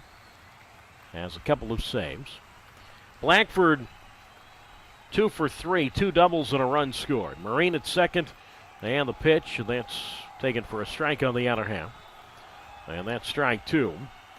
And the count moves now to 2 balls and 2 strikes. Doug Greenwald with you here on YouTube Live. Glad you can join us on this Wednesday night for baseball. So Marine at second. 5-1 High Wheelers, and Dayton looks back at second. And the pitch, and Blackford swings, and a ground ball off the mound of the pitcher Dayton. The ball carries to the shortstop Minder, in his throw to Yonamine at first. Pulls Yonamine off the bag, and everybody is safe. So a break there for the High Wheelers. Yeah, that ball went off the glove of the pitcher Dayton. By the way, Marine goes to third, and Blackford is safe at first. So that probably will go as an infield single. I have to think it will. You know what? They're going to rule an error. Boy, knee-jerk reaction. Normally when the ball goes off the glove of the pitcher and it goes to one of the infielders, there's usually usually gives the infielder or the batter really the benefit of the doubt. But they're going to charge an error on the shortstop Minder, a throwing error. The pitcher Dayton will get credit for an assist on that because he did touch the ball. But an error charged to Minder, so it's first and third. Second error of this inning for Boise. And now it's Jose Gonzalez who swings and misses strike 1-0-1. By the way, the stolen base earlier in this inning by Marine, his 23rd steal this year. So Marine is at third now. Blackford is at first. Gonzalez is 1 for 3 with a single and a run scored. And Dayton's pitch, breaking ball, taken for a strike on the inside corner. So no balls and 2 strikes to count from Cameron Dayton, who hails from Round Rock, Texas. Gonzalez, who hails from the Houston area, swings and a tapper foul at the plate. And we'll try it again. At 2 strikes. Dayton, 6'3", 220 pounds, born in Round Rock, went to Round Rock High School, and eventually went on to play at Seattle University. So Marine is at third, Blackford at first. 5-1 Yolo. Middle infield back with 1 out. And the pitch. And Gonzalez, a broken bat, tapper on the grass, up along first. That'll do the job. And better than that is Dayton's throw is way over the head of the first baseman, Yonamine. Jorgensen, the second baseman, backs up the ball. But in to score comes Marine. He was off already. He was going to score no matter what. Blackford moves up to second. Gonzalez will be safe at first. Give him an RBI since Marine was running all the way.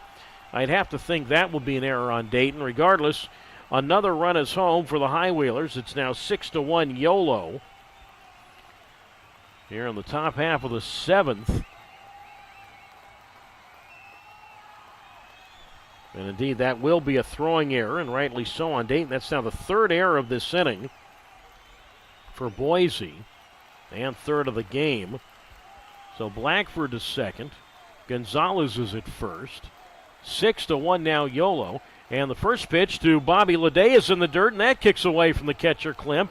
Goes over toward the first base Boise dugout, and on the wild pitch, Blackford goes to third and Gonzalez to second, and things really crumbling here in this inning for the Hawks. It's a 6-1 Yolo lead. Charge Dayton with a wild pitch. Leday, a 2-run go-ahead double in the sixth. He's got a chance at a 2-run hit here. He's 1 for 3. So Blackford at third, Gonzalez at second. And the 1-ball, no-strike pitch to Leday, and that's in the dirt for a ball. And that moves the count to 2 balls and no strikes.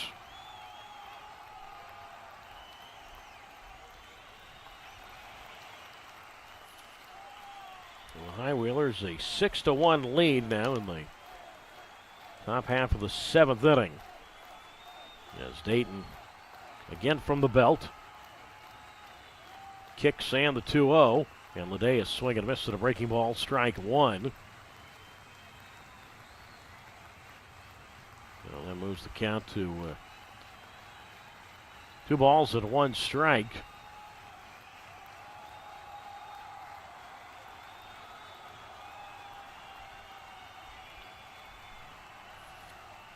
Two on 1 the count.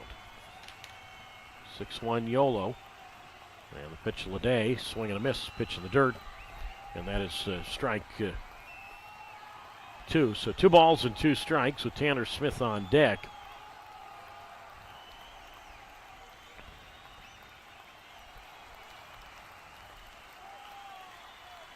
A big moment here for Leday, even though High-Wheelers do have a 5-run lead at 6-1.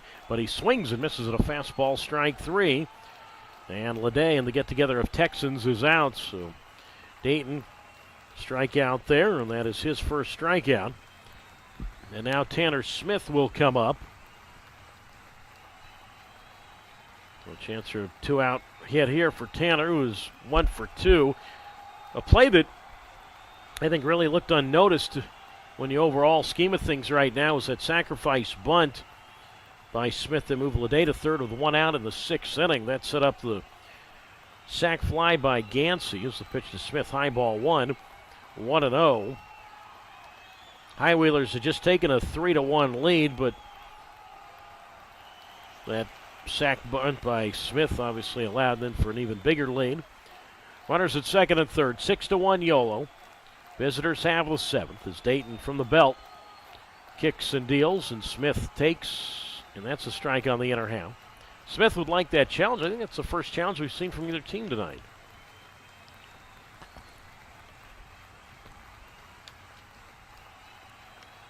And it's confirmed. Actually, it's not confirmed. It's been overturned to a ball. So instead of 1-1, it's 2-0 to Smith with Glancy on deck. 6-1 Yolo. Top of the 7th. Runners at second and third. And the pitch. And that's up and in ball 3. So that moves the count now to 3 balls and no strikes.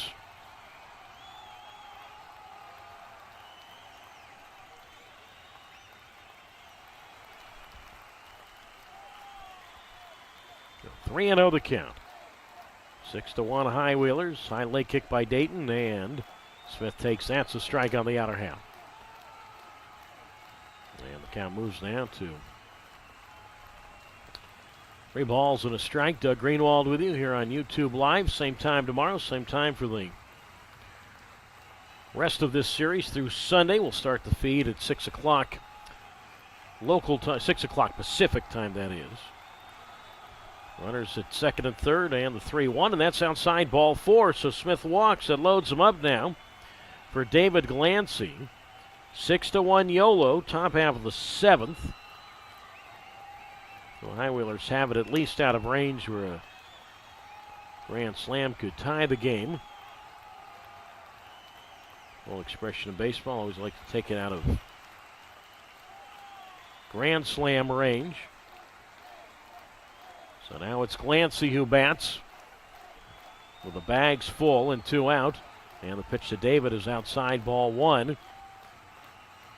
And the count's at 1 ball. And no strikes to Glancy, who has had a productive night. He's 1 for 2. RBI double that tied the game in the 4th. The sac fly in the 6th inning. So Blackford's at third, Gonzalez at second, Smith at first. And the 1-0, and Glancy a grand slam cut and a foul to the backstop. Strike one.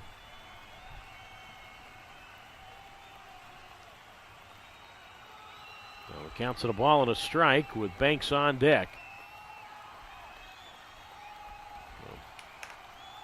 6-1 Yolo. Runners everywhere. Top of the seventh inning. And the pitch, and Glancy made a motion to the pitch and went around, said the first base umpire Brandon Hastings, strike two. And the count is at 1-2 strikes from Cameron Dayton, who is in his first pro year, spent the last 2 seasons, meaning including this past spring with Seattle U. 1-2 strikes, and the pitch, and Glancy looks low and in, ball two. So 2 strikes the count from Dayton, who began his college career at the University of Texas, just pitched a few games for them, about 3 games for them, and then went on to play summer collegiate ball in Bellingham. That's probably where Seattle U found him. 2 strike pitch, and Glancy looks way outside, ball 3. So the count is now at 3-2, so everybody ready to go here. The carousel ready to go in motion. Blackford's at third, Gonzalez is at second, and Smith at first. Highwheelers 6, Hawks 1. Top of the seventh. As Dayton ready to go, the runners take off, and Glancy takes, and that is called a ball. It's a close pitch inside. Boise certainly is going to challenge that. Now, if it stays a ball, then a run is in. And we'll see if how the challenge works or what the result is. But it looks like it's going to stay a ball. It's confirmed a ball, and it's another run for the Highwheelers. So 7-1 now Yolo. Give Glancy a bases loaded walk. It's his third RBI tonight. So Blackford scores. Gonzalez to third. Smith to second. Glancy to first. Now the ninth man, the bat in the inning, comes up, and it's Kirkland Banks. So the Highwheelers get a run. As I said, third RBI now for David Glancy. It's his 13th RBI of the year.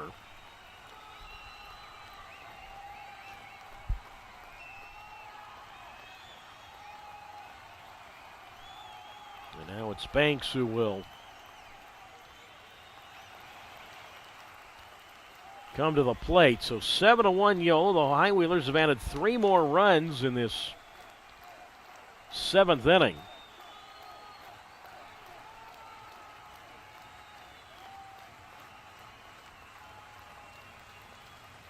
And they said now it's Banks who will dig in.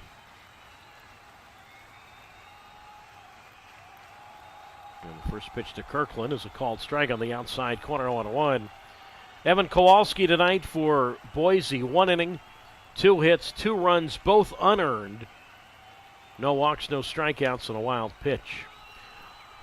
Banks 1 for 3 tonight in the 0-1 with the bags full. Late swing and a miss. Pitch on the outer half, strike 2 from Dayton, and the count is at 2 strikes. So Gonzalez at third, Smith at second, Glancy at first. 7-8-1 for Yolo. 1 run, 8 hits, 3 errors for Boise, and all 3 errors in this inning. No balls, 2 strikes.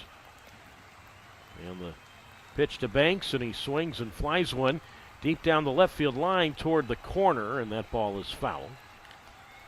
And the count holds at 2 strikes to Banks. Got 7 home runs this year, including a grand slam. July 7th at Oakland. It was his first professional grand slam for Kirkland. Runners everywhere. 7-1 Yolo. 0-2 the count with 2 out. Top 7. And the pitch.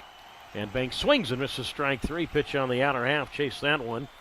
Comes up empty. Second strikeout for Dayton. But this all started on the single to right by De La Cruz. Yolo sends 9 to the plate, adds 3 more runs on 2 hits. There were 3 errors and 3 left. Unusual line score. 3 runs, 2 hits, 3 errors, 3 left. Stretch time from Boise. We go to the bottom of the 7th inning. Yolo 7, Boise 1 on YouTube Live.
Well, stretch time from Boise. We go to the bottom of the 7th. Yolo 7 and Boise 1. Doug Greenwald with you on YouTube Live. For the High Whalers, 7 runs on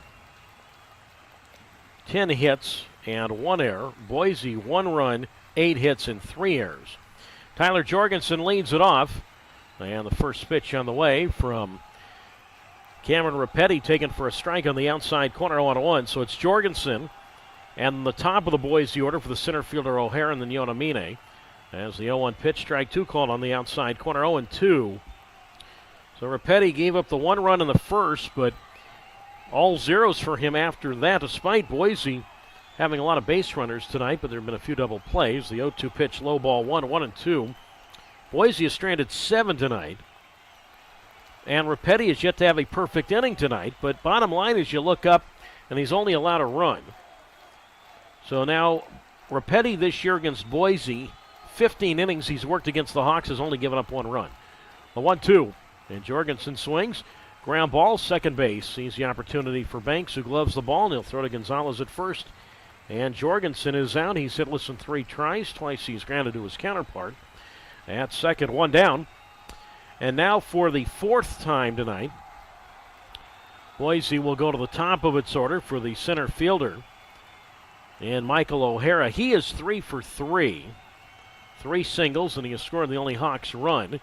And he looks outside from Rapetti, ball 1. 1 ball and no strikes the count to O'Hara, who grew up a big Oakland A's fan, grew up on the east side of the Bay Area, out in Danville. As he takes the next pitch outside, ball 2. So 2 balls and no strikes the count to O'Hara, who sports red batting gloves. And the pitch, that's outside, ball 3. So that moves the count now to 3 balls and a strike to O'Hara, who wasn't signed until after college ended this year. So July 9th is when he joined the Hawks. I say joined the Hawks, at least that was his first pro game for O'Hara. Tonight's, by the way, his 3rd 3-hit game as a member of the Hawks. The kick and the 3-0 pitch, and that's the get-me-over strike on the outer half, strike 1. 3-1 the count with O'Hara's white uniform, all in dirt. The kick and the 3-1 from Rapetti. And that's at the knees, strike 2. So O'Hara's looked at 5 pitches in this sequence. 3 have been balls, 2 have been strikes. So 3-2 the count with Yonamine on deck. 7-1 Yolo. A windup in the 3-2. And O'Hara swinging a foul ball left side. And the count remains at 3 balls and 2 strikes. So 3-2 the count to O'Hara. Repetti 3-quarter windup and the pitch. O'Hara lines this one foul left side. 3-2 the count. Mitch and Repetti, just 1 run allowed against Boise in 15 innings this year. Give you some other numbers to back that up in a moment. The windup in the 3-2. Another high fastball foul to the screen. Count holds at 3-2. I shouldn't say another high fastball. Another foul ball to the screen that happened to be a high fastball. 3-2. Repetti coming into the night in his last 2 starts, 17 innings, 14 strikeouts, 2 walks, 1 earned run, 0.53 ERA over his last 2 starts. As he deals on the next pitch, and that's foul to the backstop. About 4 straight foul balls now by O'Hara. So 3-2 the count. Remember, Repetti really struggled on the last road trip. The windup and again the 3-2. O'Hara swings, ground ball to the right side, and up with it the first baseman, and Gonzalez flips to Repetti covering, and O'Hara is out. So they finally get O'Hara, which overall seemed like, I don't say overall for him, he made it out, but good effort by O'Hara, fouling off a bunch of pitches, but he is eventually retired. So nice play by Gonzalez. Good job by Repetti getting over 3-1 on the play at first. So 2 out now. Bottom of the 7th inning. It is 7-1 Yolo. And now Mike Yonamine comes up and he looks inside ball 1.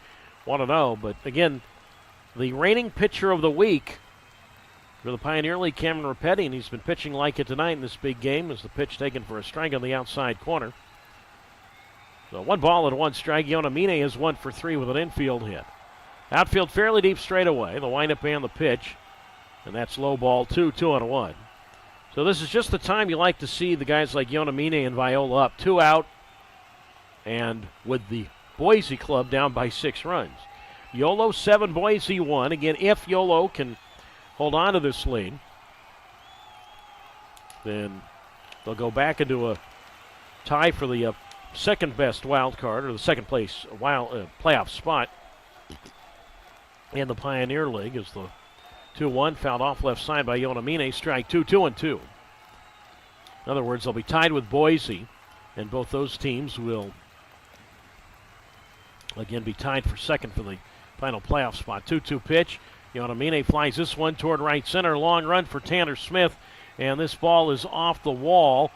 The ball is played by Smith, and the right fielder gets the ball in toward second, and Yonamine is standing there with a double to center.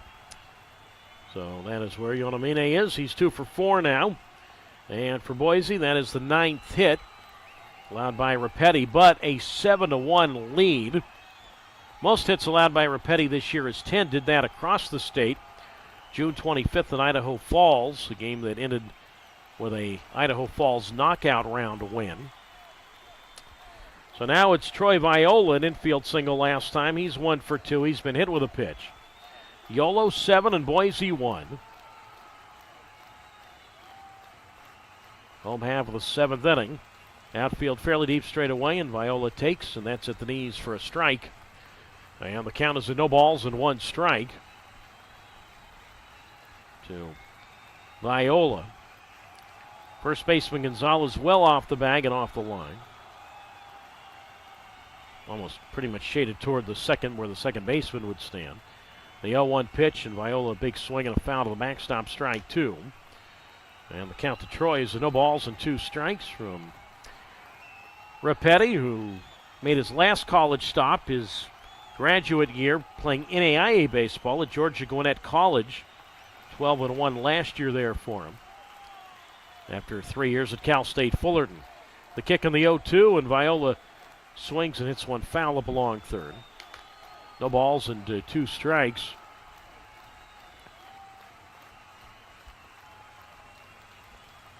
Again, these 2 teams, along with Oakland, 3 teams fighting for 2 spots, with coming into tonight 11 games left in the regular season. Yonamine leads at second. 7-1 Yolo, and Viola swing and a miss. Curve of the dirt, strike 3. Catcher De La Cruz up with the ball. We'll throw to Gonzalez at first. Strikeout, put out goes 2-3. 7 outstanding innings tonight by Cameron Rapetti with 6 strikeouts now. 1 hit, 1 left, on to the 8th. 7-1 Yolo leads Boise on YouTube Live.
Moving along to the 8th inning this evening. 7-1. Yolo leads Boise tomorrow. Same time, 6 o'clock Pacific time.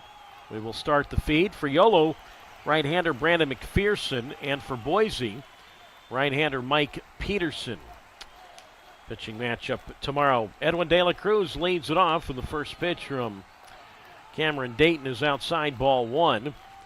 1 ball and no strikes. So it was De La Cruz who got that 3-run 7th going with a single to right. So it's De La Cruz, and then the top of the order for the center fielder Skinner, and then Marine as the 1-0 pitch was called a strike, and looks like De La Cruz is going to challenge that one. So we'll see what the verdict is in a moment. And apparently it's been overturned to a ball. So High-Wheelers win that challenge. So 2-0 the count. De La Cruz is 1 for 2, single and a walk. And he swings here, and he pops this one up. First base side, and it's going to be Yonamine, the first baseman. And he ends up, actually it's not Yonamine, it was the second baseman. Jorgensen had the angle, and it was Jorgensen who made the catch in foul ground down the right field side. Or was it Yonamine? Let me look at the replay here. It was apparently Yonamine, the first baseman, who made the catch in foul territory. Again, we are looking at a monitor, so it is not all that easy sometimes. We're really at the mercy of the cameras. So De La Cruz, as it turns out, fouls out to third. I'm sorry, fouls out to first. De La Cruz fouls out to first base, so he is out, 1 down. Now top of the Yolo order for the 5th time for the center fielder, Braylon Skinner. He is 1 for 4. And the first pitch from Dayton runs inside, and that hit him. Got him right around his left knee, and Skinner will head down to first base. So charge a hit by pitch to Dayton. So Skinner at first with 1 out. 7-1 Yolo, top of the 8th. So Skinner, again, 37 steals this year. Now, he was caught stealing in the first inning. 37 steals, 4th best in the league. And the first pitch to Braylon Marine. Inside, ball 1, 1-0. Braylon, an RBI single in the 7th. 1 for 4, stealing a run scored. As the 1-0 pitch is a strike called on the outside corner. 1-1 the count to Braylon Marine. Dayton came on in the 7th inning. There's the 1-1 here. Swing and a miss, strike 2. So 1 ball, 2 strikes now to Marine. With Skinner at first. 7-1 High-Wheelers, top of the 8th. And the 1-2. And that is hit foul up along third. So 1 ball and 2 strikes the count.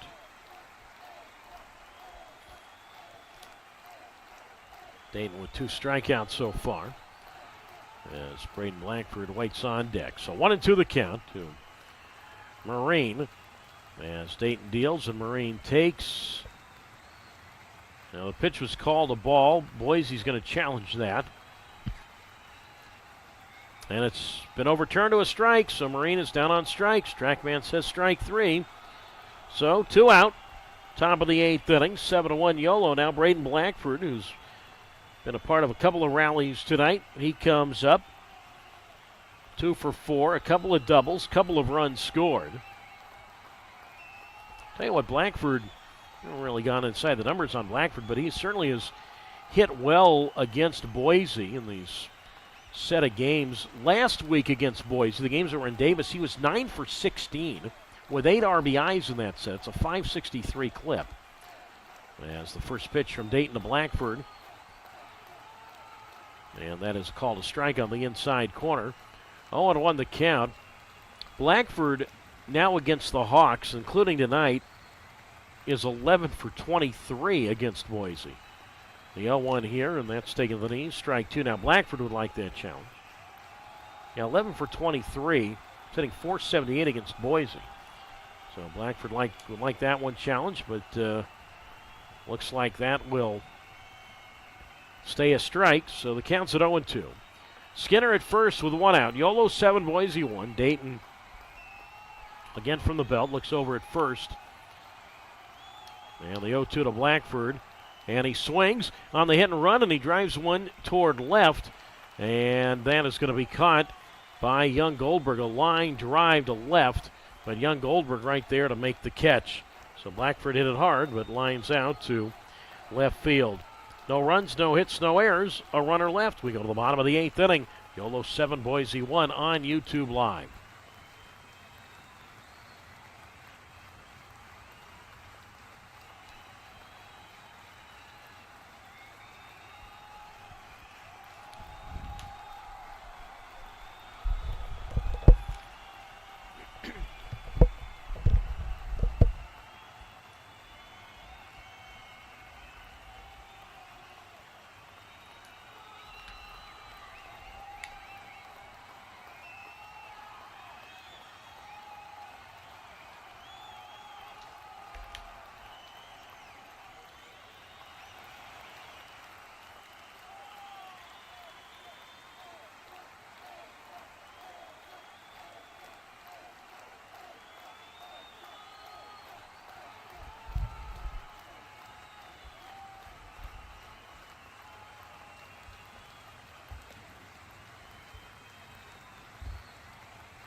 Well, we head to the bottom of the 8th inning. Yolo 7 and Boise 1. Doug Greenwald with you on YouTube Live. For the High Whalers, 7 runs on 10 hits and 1 error. The Boise Hawks, 1 run, 9 hits, and 3 errors. And the night is over for Cameron Rapetti, and Jack Zalaski will come on to do the pitching. So Rapetti, another outstanding job. His last 3 starts have been tremendous. And now hands the ball over to the bullpen, who certainly has done a good job of late. We'll talk more about that in a moment. So Rapetti tonight ends up going 7 innings, allows 9 hits, but only 1 run, which was earned. Let's see here, Rapetti, did he walk anybody? He did not. No walks for Rapetti. Struck out 6, did hit 2 batters. Now the first pitch from Jack Zalaski to Nick Klimp is inside, ball 1. And the count is at 1 ball and no strikes. Klimp, Califoot, and Minder, middle third of the order. 7-1 Yolo, bottom 8. And Zalaski misses outside ball 2. 2 balls and 2 strikes. So Rapetti again, 7 innings, 9 hits, 1 runner, no walks, 6 strikeouts, and 2 hit batsmen. 2 balls, no strikes to Klimp, 2 for 3 with an RBI, and he fouls into the backstop. Strike 1. 2 balls and a strike. Numbers for Zalaski this year, 6-1, 35th appearance. It's a team high for a pitcher all out of the bullpen. 4.28 earned run average. First appearance of this series as he kicks and delivers, and Klimp takes, and that's on the inner half. Strike 2, breaking ball there. So the count moves now to 2 balls and 2 strikes from the Elk Grove product and Jack Zalaski. So 2-2 the count to Klimp with a 7-1 Yolo lead. Bottom half of the 8th inning. Zalaski from the set, great pants up to his knees, kicks and the pitch. And that's inside ball 3. So 3-2 now to Zalaski, who is 6'1", 200 pounds, 23 years old for the Sac State alum. 3 balls, 2 strikes, and the payoff, and Klimp takes, and that floats high, ball 4. Now Zalaski would like that challenge. Pitches on the inner half, and it's been confirmed ball 4. So Klimp a leadoff walk, 3rd time he's been on. And manager for Boise, Gary Van Tol, is going to come down, talk to the plate umpire, Elliott Sparks. And I believe we're going to see a pinch runner for Klimp. And we will, although I'd have to think that Klimp will stay in the game.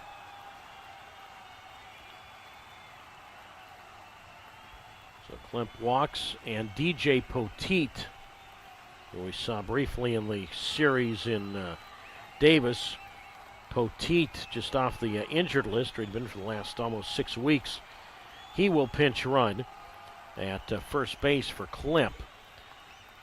So 7-1 Yolo, bottom half of the 8th inning. So now it's Califoot, who is 1 for 3. And Zalaski's pitch from the set is outside, ball 1. So the count moves to 1 ball and no strikes. So as I said, Klimp, I'm sure, will come back into the game to catch the top of the 9th inning. 7-1 Yolo, top of the 8th inning. Poteet at first, and the pitch to Califoot, swing and a miss, strike 2. Count is at 1-2. So Zalaski came in, his last appearance was Saturday against Boise. That was the only game the High Wheelers lost in that series. And he came on with a 2-run Boise lead and gave up a 2-out, 2-strike, 3-run homer to Troy Viola. 1-2 here, breaking ball, swing and a miss, strike 3. Califoot chased that one well out of the zone. And he is out, first strikeout for Zalaski, so 1 down. Poteet holds it first. Yolo 7, Boise 1. Bottom of the 8th, 1 on, 1 out. Now it's Minder, who was 0 for 3. But anyway, Zalaski gave up that 3-run homer. That obviously is a real backbreaker. Boise won 8-3. First pitch here sails way outside and all the way to the screen. Poteet will move up to second base on the wild pitch as the catcher De La Cruz has to track that ball down. And the count's at 1 ball and no strikes. Now, earned runs or not, obviously Zalaski not happy with himself in that game. Big difference between a 2-run game and a 5-run game, especially, well, any time, but especially with only 1 inning to go. Zalaski pitched twice in that series in Davis against Boise. Gave up 5 runs, all unearned. Now, overall, he has pitched quite well. And this relates to the bullpen of even going back to the last road trip. As the pitch here, broken bat, line drive, foul down the left field line, strike 1. 1 ball and 1 strike. 7-1 Yolo, bottom of the 8th. Zalaski's only given up 4 earned runs in his last 17 innings. That's a span of 17 games. 2.12 ERA in that time. But how about the bullpen in general?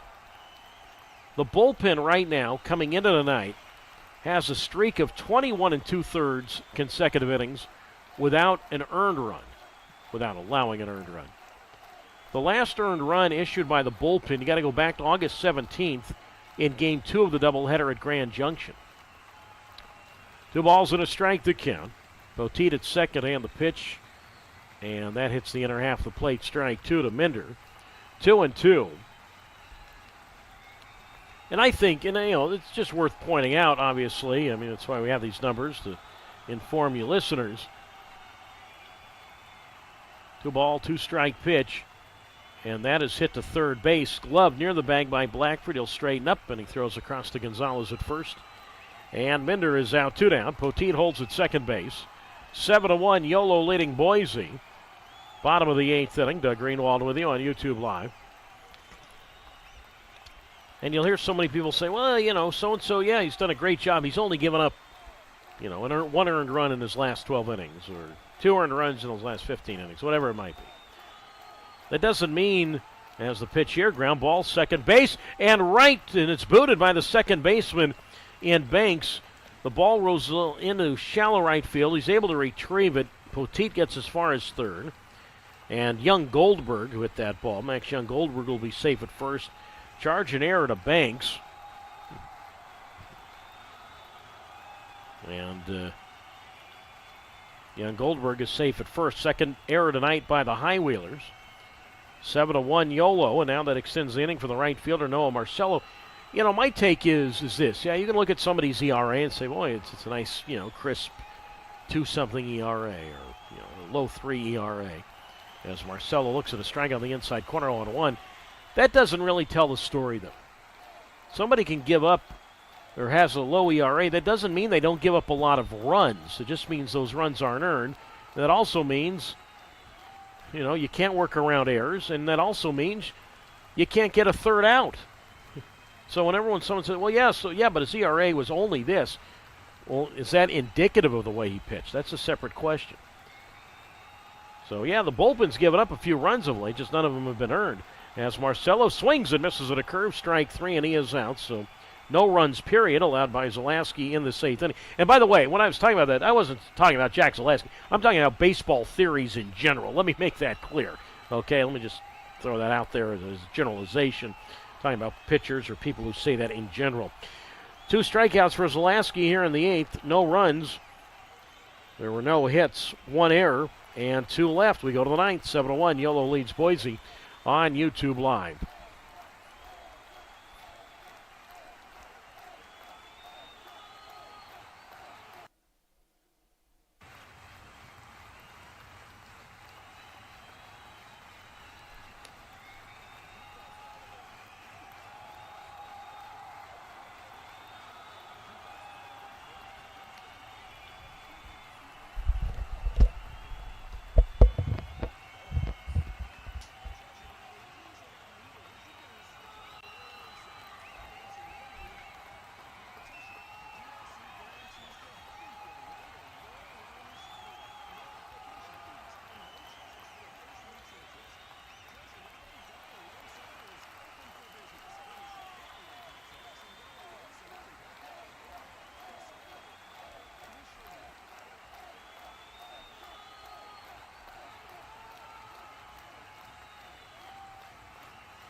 On to the ninth inning, 7-1 Yolo. And Connor Butler is the new pitcher for the Boise Hawks, and his first pitch is very high, ball one. And the count is a 1 ball and no strikes. It's Jose Gonzalez leading off for Yolo. So it's Gonzalez, Lede, and Smith 4, 5, and 6, and a 7-1 lead for the High Wheelers. As Butler, who we saw last week, pours in a strike on the outside corner, 1-1. Connor Butler, 6 feet, 180 pounds, born in San Diego. He's 24 years old. Played pretty much his entire baseball college career at Biola, Division II program, Bible Institute of Los Angeles, which is located in Orange County. As the 1-1 here, strike two called on the outside corner to Gonzalez, 1-2. Jose is 1 for 4 tonight, single run scored, also an RBI. The 1-2 pitch, outside ball two. So the count now at 2 balls and 2 strikes. So Butler is the fourth pitcher tonight for the Boise Hawks. 7-1 Yolo. And the 2-2. Low outside ball 3. So the count is now at 3 balls and 2 strikes. 3-2 the count to Gonzalez. Again, 32 straight games now. He's reached base safely. As the pitch, swing, and a ground ball. And that'll get through in the right field. A base hit just got past the second baseman Jorgensen to his left. And on to the right, a single for Gonzalez as the right fielder Marcelo up with the ball, gets it in towards second. Hit number 11 now for the High Wheelers. And now Bobby Lede will come to the plate. Final line on Cameron Dayton tonight for Boise. He worked an inning and 2/3. Interesting, gave up no hits tonight. Seemed like he gave up some hits, but worked an inning and 2/3. No hits, 1 run, which was not earned. He walked 2, struck out 3, offered a wild pitch and a hit batsman. Inning and 2/3, no hits, 1 run not earned, 2 walks, 3 strikeouts, a wild pitch and a hit batter. So now it's Bobby Lede, who had a 2-run go-ahead double in the 6th inning. And the High Wheelers have led since. Takes the first pitch for a strike, 0-1. Gonzalez at first, being held on by Yonamina. 7-1 Yolo in the 0-1, swing and a miss, strike 2. So no balls and 2 strikes the count to Lede with Smith on deck. Gonzalez not a very big lead at first in the 0-2. Curve, strike 3 called, inside corner. And Lede down on strikes for the 3rd time tonight, 1 out. Remember, Lede might be 1 for 5, but that one was a big one, that 2-run go-ahead double I mentioned in the 6th inning. So Butler's first strike, and now Tanner Smith, who is 1 for 2, single run scored and a walk. And he takes inside from Butler, ball 1. Now 1 ball and no strikes. Cameron Butler 0-1 this year with Boise, 4.43 ERA, 16th appearance all out of the bullpen. He does have a save. As the 0-1, and that's strike 2 called to Smith on the inside corner, 0-2. With the left fielder David Glancy on deck. 7-1 Yolo. Let me correct it. Counts at 1 ball, 1 strike to Smith. Butler, white pants up to his knees, deals, and Smith takes a curve for a strike on the inside corner. So 1-2 the count. Talking about Rapetti, the Yolo starter tonight, has given up just now 2 earned runs over his last 3 starts, spanning 24 innings. A 1-2, breaking ball, strike 3 called, outside corner, and Smith is out. So back-to-back strikeouts looking, one by Lede, now Smith, and now David Glancy comes up. So Rapetti's ERA over his last 3 starts, 0.75. Well, the pitcher of the week in the Pioneer League lived up to it tonight. Now it's Glancy. He's got 3 RBIs tonight. 1 for 2 with 3 RBIs. RBI double, a sac fly, and a walk with the bases loaded. And he takes a strike on the inside corner, 0-1. Yolo 7, Boise 1, top of the 9th. Gonzalez not likely to go anywhere, the runner at first. And the pitch to Glancy, high outside, ball 1. 1 ball, 1 strike. Gonzalez 10 steals this year. He's been caught 3 times. As Butler, who has time in both the Mets and Red Sox systems, delivers, and that's a strike call to Glancy on the inner half. He'd like that challenged.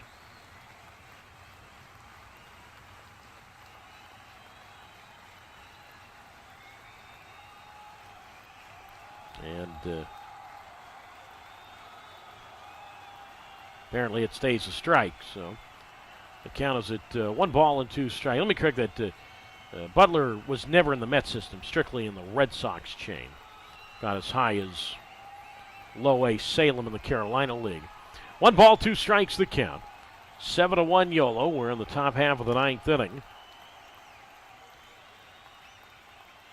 Like I said, if Yolo can hold on to one tonight, they'll be back to a tie for the last playoff spot with Boise. Oakland, a 1-game lead over Boise. Right now, top of the 6th at Raimondi Park. Idaho Falls 4 and Oakland 3. Right here, 7-1 Yolo. And the pitch to Glancy. Now, apparently we were delayed a little bit off the monitor. Apparently Glancy was able to look at a couple of pitches for balls, and now the 3-2 pitch, low inside, ball 4. So Glancy stays 1 for 2. Second time he's walked tonight. Gonzalez moves to second. Glancy to first. Third time he's been on base, and now Kirkland Banks comes up. And he is 1 for 4 with a single. 7-1 Yolo.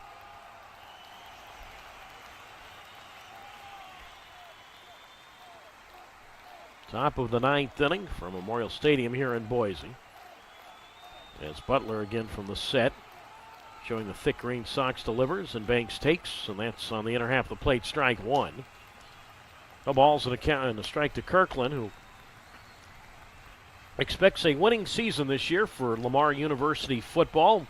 That's where he played baseball and football, wide receiver and a kickoff and punt returner for the Cardinals. He swings and fouls one off, right side 0-2. I went through the entire Lamar football schedule with them. They'll start this weekend at Texas State, the alma mater of Jose Gonzalez. Banks teammate with the High Wheelers. And Gonzalez said, hey, Lamar's playing at Texas State this year in football. You and I should go to that game together. Kirkland says, we can't. That game's this weekend. We're going to be busy playing baseball. 0-2 pitch. Swung on, tapper foul up along first, 0-2. Yeah, Jose was all excited. He said, yeah, Texas State, they'll win that game. I said, yeah, let's go. Kirkland said, we can't. Oh, yeah, Jose said. But anyway, Kirkland said there's a new head football coach at Lamar, but doesn't really know him, but says that, we went through the schedule. He goes, they'll have a winning year. We went game by game. 0-2 pitch, 7-1 Yolo, top of the 9th. That's outside, ball 1. 1 ball and 2 strikes with De La Cruz on deck. Doug Greenwald with you on YouTube Live. Yolo 7, Boise 1. High Wheelers trying to even this series. Top of the 9th, and the pitch, and Banks takes, and that's low and in, ball 2 from Butler. 2 balls, 2 strikes.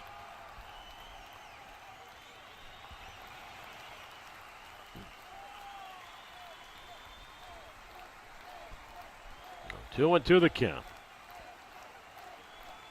With De La Cruz on deck. Gonzalez singled, he's at second. Glancy walked. He's at first. High Wheelers 7, Hawks 1.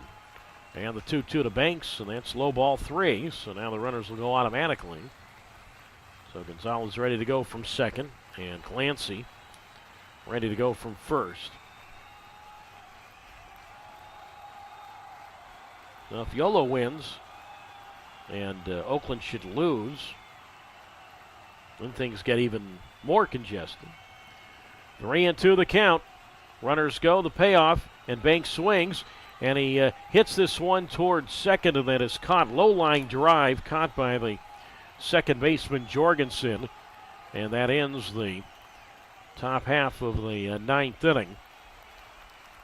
There's the low liner there, caught by the second baseman. So that ends matters here in the top half of the 9th.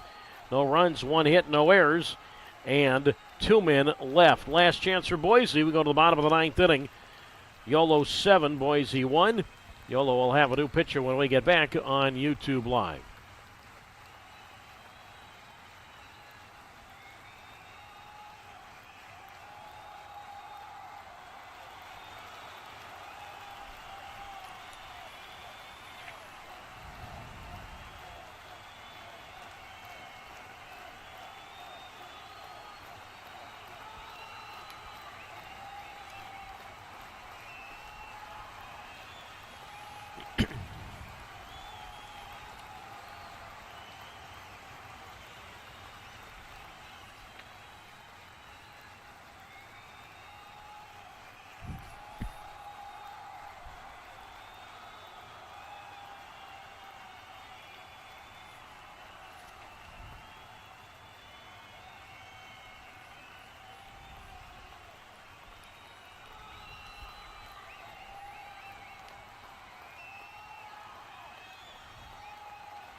Last chance for Boise as we go to the bottom of the ninth inning. Want to correct that last out. It was a low-line drive, and I thought that Jorgensen had caught the ball in the air, and I saw him toss the ball over to Yuba-Sutter at first, and I thought he was doing that just for the heck of it. Sometimes a guy catches a line drive, and he'll just throw it over to the first baseman. Apparently, the ball hit the ground. I never saw any of the umpires make the safe signal, like the no-catch signal. And officially, and no harm in doing it, it turned out to be the proper play. Jorgensen, as it turned out, threw the ball to the first baseman, Yuba-Sutter, so it did not go as a line drive out to second. It was an actual 4-3 play to end the top of the ninth. So the ground ball or low line drive on one hop, as it turned out, the second baseman, Jorgensen, threw to Yuba-Sutter at first. All right, wanted to clean that one up, that 4-3 put out. Andrew LaCour, the new Yolo pitcher, 7-1 Yolo, bottom of the ninth, last chance for Boise. Tyner Hughes leads it off. He pinch hits for Jorgensen, and the pitch is low, ball one. 1 ball, no strikes. It'll be the pinch hitter, Hughes. Then the top of the Boise order for the center fielder, O'Hara, and then Yuba-Sutter, 9-1-2 to face LaCour. 7-1, Yolo out in front. So bottom half of the ninth inning. 7 runs, 12 hits, 2 errors for Yolo. A run, 9 hits, 3 errors for Boise. So Hughes, as I said, pinch hitting here. And the right-handed batter, a foul to the backstop, strike one. No balls and a strike. Hughes comes up at 266. He has 4 homers and 33 runs batted in. Yolo 7, Boise 1. Bottom of the ninth inning. And LaCour from the belt. Kicks and the pitch. Swing and a miss. Strike 2. The count to Hughes now with no balls and 2 strikes. Jack Zalaski, 1 inning tonight. No hits, no runs, a walk, 2 strikeouts, and a wild pitch. Andrew LaCour this season, 1 win, 1 loss, 2.89 ERA, 10th appearance all out of the bullpen. 14 strikeouts in 9 1/3 innings for the UC Davis alum. The 1-2 here, and that's popped up foul back of the plate. And the count holds at 1 ball and 2 strikes. They still have not corrected on the official stat sheets LaCour's numbers in terms of his wins and losses. He does have 1 win because he won game 2 out of the bullpen in Grand Junction a few weeks ago. It was the 1-2 pitch, low ball 2. 2 balls and 2 strikes. It's an August 17th game. It was in relief for Reed Garland. Garland started, went 3 2/3, but could not be eligible for the win. Starter has to go 5 innings, so LaCour came in, struck out 4 and 2 in the third innings. Now Connor Langrell came on after him, but the win really should have gone to LaCour. The 2-2, and Hughes swings, and he flies this ball to center field. Skinner back a few steps, and Braylon is there to make the catch. And Hughes is out, 1 away. Bottom of the 9th inning. The lead is 7-1 Yolo. But I will try and get that corrected again. I sent a notice to the league office saying that LaCour needs to get that win. It was his first and only pro win so far. LaCour pitched 3 times in the series against Boise last week. Totaled 4 strikeouts in that span. His first 3 games in a Yolo home uniform, and pitching at the place that he spent the last 4 college seasons at Dobbins Stadium. 6'2", 190 pounds for LaCour. Top of the Boise order for the 5th time for the center fielder Michael O'Hara, who looks outside, ball 1-0. 7-1 Yolo, and O'Hara swings and a foul to the backstop, strike 1.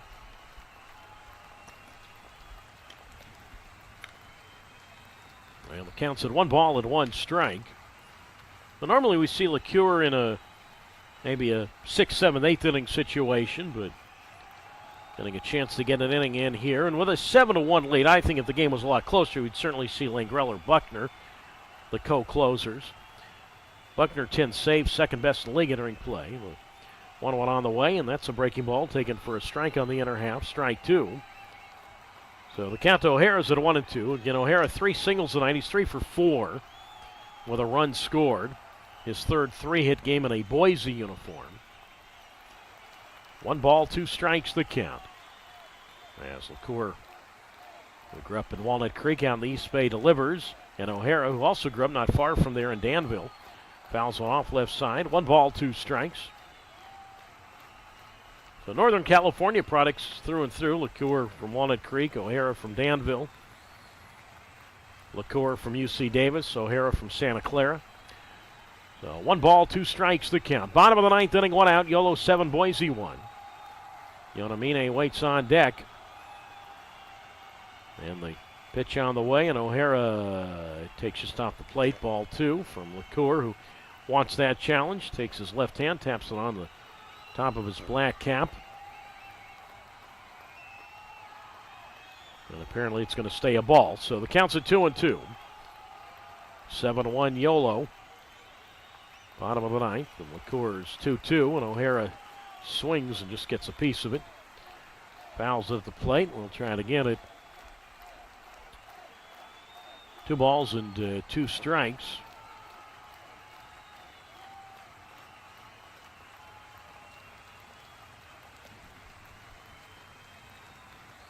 So 2-2 the count. O'Hara, who scored the only Boise run tonight. And LaCour back from the set, the 2-2. And that's fouled off left side. The count holds at 2 balls, 2 strikes. Mentioned Yolo, if they win this one tonight. Now, again, the game in Oakland still a long way to go. Idaho falls up 4-3 there. Top half of the 6th inning. But if, let's say, that score holds, then, as I said, things get even more congested in the 3-team race. The 2-2 swing and a ground ball to first. Up with it easily back of the bag, Gonzalez. He's right there to step on first to get O'Hara 2 down. O'Hara now 3 for 5 tonight. Second time he's grounded out to first.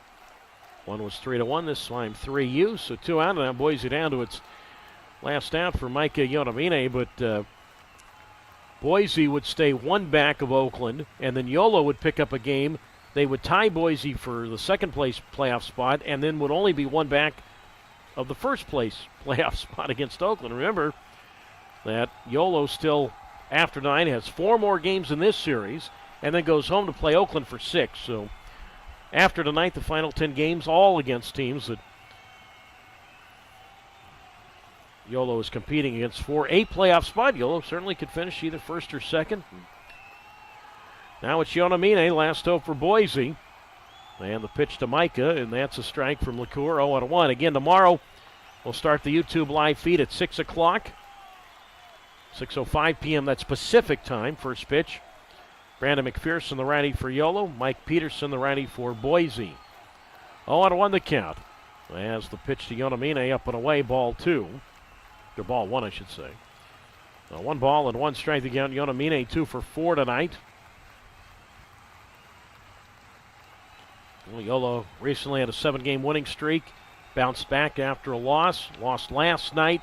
Likely to bounce back tonight. Yonamine better bounce back tonight. Yonamine swing and a miss, an high fastball, strike 2, 1-2. Yeah, they better bounce back tonight. They're up 7-1 with 2 out and 2 strikes in the bottom of the 9th inning and nobody on. Viola waits on deck. Bottom of the 9th.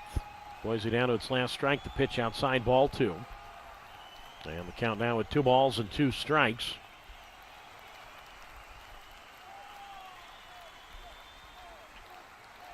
So 2-2 the count to Yonamine.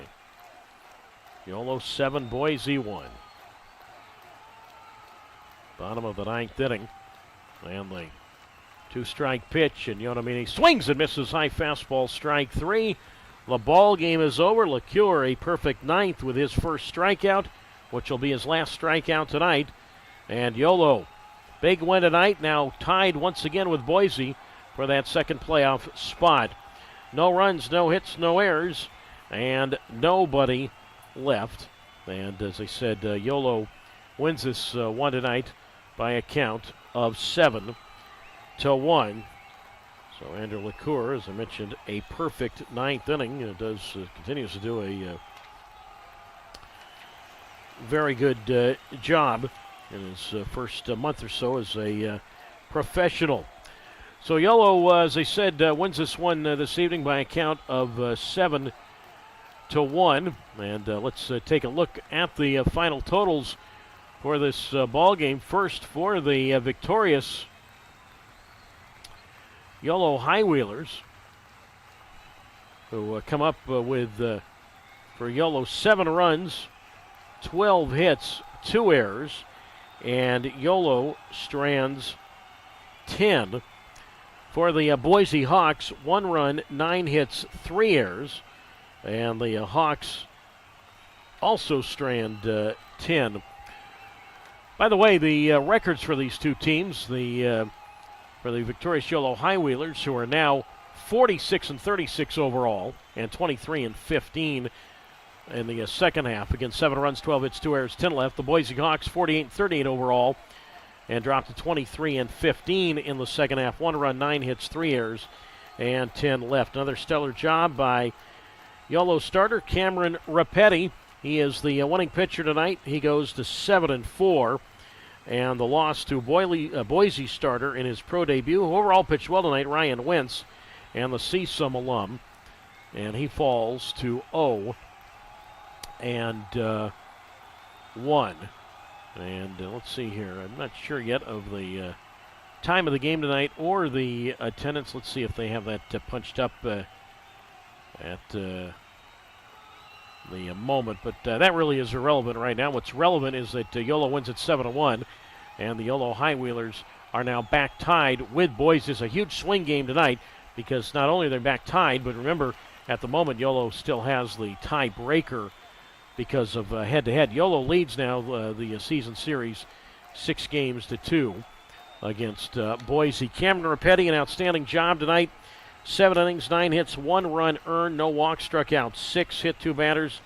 Jack Zalaski, 1 inning, 1 walk, 2 strikeouts, and a wild pitch. And Andrew LeCure, 1 inning, 1 perfect inning. That was the 9th with a strikeout. The Boise starter in Ryan Wentz, 5 1/3 innings, 8 hits, 4 runs all earned, 1 walk, and he struck out 4. Evan Kowalski, 1 inning, 2 hits, 2 runs, none earned, no walks, no strikeouts, and a wild pitch. Cameron Dayton, the third Boise pitcher tonight, 1 2/3 innings, no hits, 1 run not earned, 2 walks, 3 strikeouts, a wild pitch, and a hit batter. And Connor Butler tonight, 1 inning, 1 shutout inning, 1 hit, 1 walk, and 1 strikeout. Boise led 1-0 going to the 6th inning. Boise led 1-0 going to the 4th inning, and then the High Wheelers tied it. A 2-out single by right fielder Tanner Smith, and then an RBI double by left fielder David Glancy. And then Yolo took the lead for good, scoring 3 times in the 6th inning. Third baseman Braden Blackford led off with a double. Jose Gonzalez, the first baseman, single to left. Now 32 straight games in which he has come through by reaching base safely. And then Bobby Leday, the game-deciding hit, the designated hitter, a 2-run double to center, giving him now this year, in terms of RBIs, now matching Jose Gonzalez for tops on the team, each was 73. Yolo would then get a sacrifice fly from David Glancy tonight, who had 3 RBIs overall. Glancy had a sacrifice fly in the 6th. Then in the 7th, 3 more Yolo runs. There were 3 errors in that inning by Boise. Braylon Marine, an RBI single to right. Jose Gonzalez on a ball he hit back to the pitcher in, I believe it was Dayton, who threw the ball away, but got an RBI on that. David Glancy, a bases-loaded walk. So the Yolo a run in the 4th, 3 in the 6th, 3 in the 7th, and we'll go on and win 7-1. But once again, Cameron Rapetti, the Pioneer League Pitcher of the Week, followed that up tonight with 7 strong innings. So Rapetti now in his last 3 games is 2-1. He's worked a total of 24 innings over his last 3 games and has only given up 2 earned runs in that span. That's an ERA of 0.75. Yolo starting pitcher Cameron Rapetti at the top of his game, as were the High Wheelers tonight, who will win it 7-1 and are back, as I said, tied now for second place with Boise, with now 10 games left. By the way, time of the game tonight, we have that for you now. 2 hours and 41 minutes, played in front of a paid crowd of 3,614. Yolo 7 and Boise 1. Again, over in Oakland tonight, that game between Oakland and Idaho Falls. The score there is now Oakland 6 and Idaho Falls 4, bottom of the 6th. But regardless, you know, if you can't finish first, you can still finish second, and Yolo's still an excellent shot at both with now 10 games to go. So Yolo and Boise tied for that second place spot. But at the moment, remember, the win by Yolo tonight, they now lead the season series 6-2. Yolo, if they can win one more game in this series, would at least clinch the head-to-head against Boise. That could be very, very big for any tiebreakers down the stretch. But big one tonight, Yolo winning it 7-1 over Boise.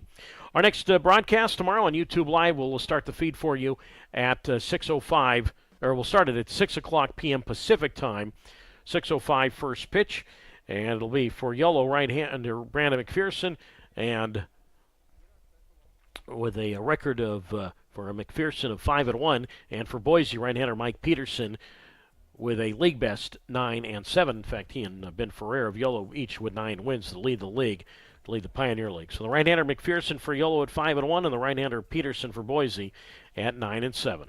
That'll do it for tonight. Michael Serpell, our producer and director, great job as well. And thank you to all of our listeners. Final score tonight, Yolo 7, Boise 1. Doug Greenwald saying good evening.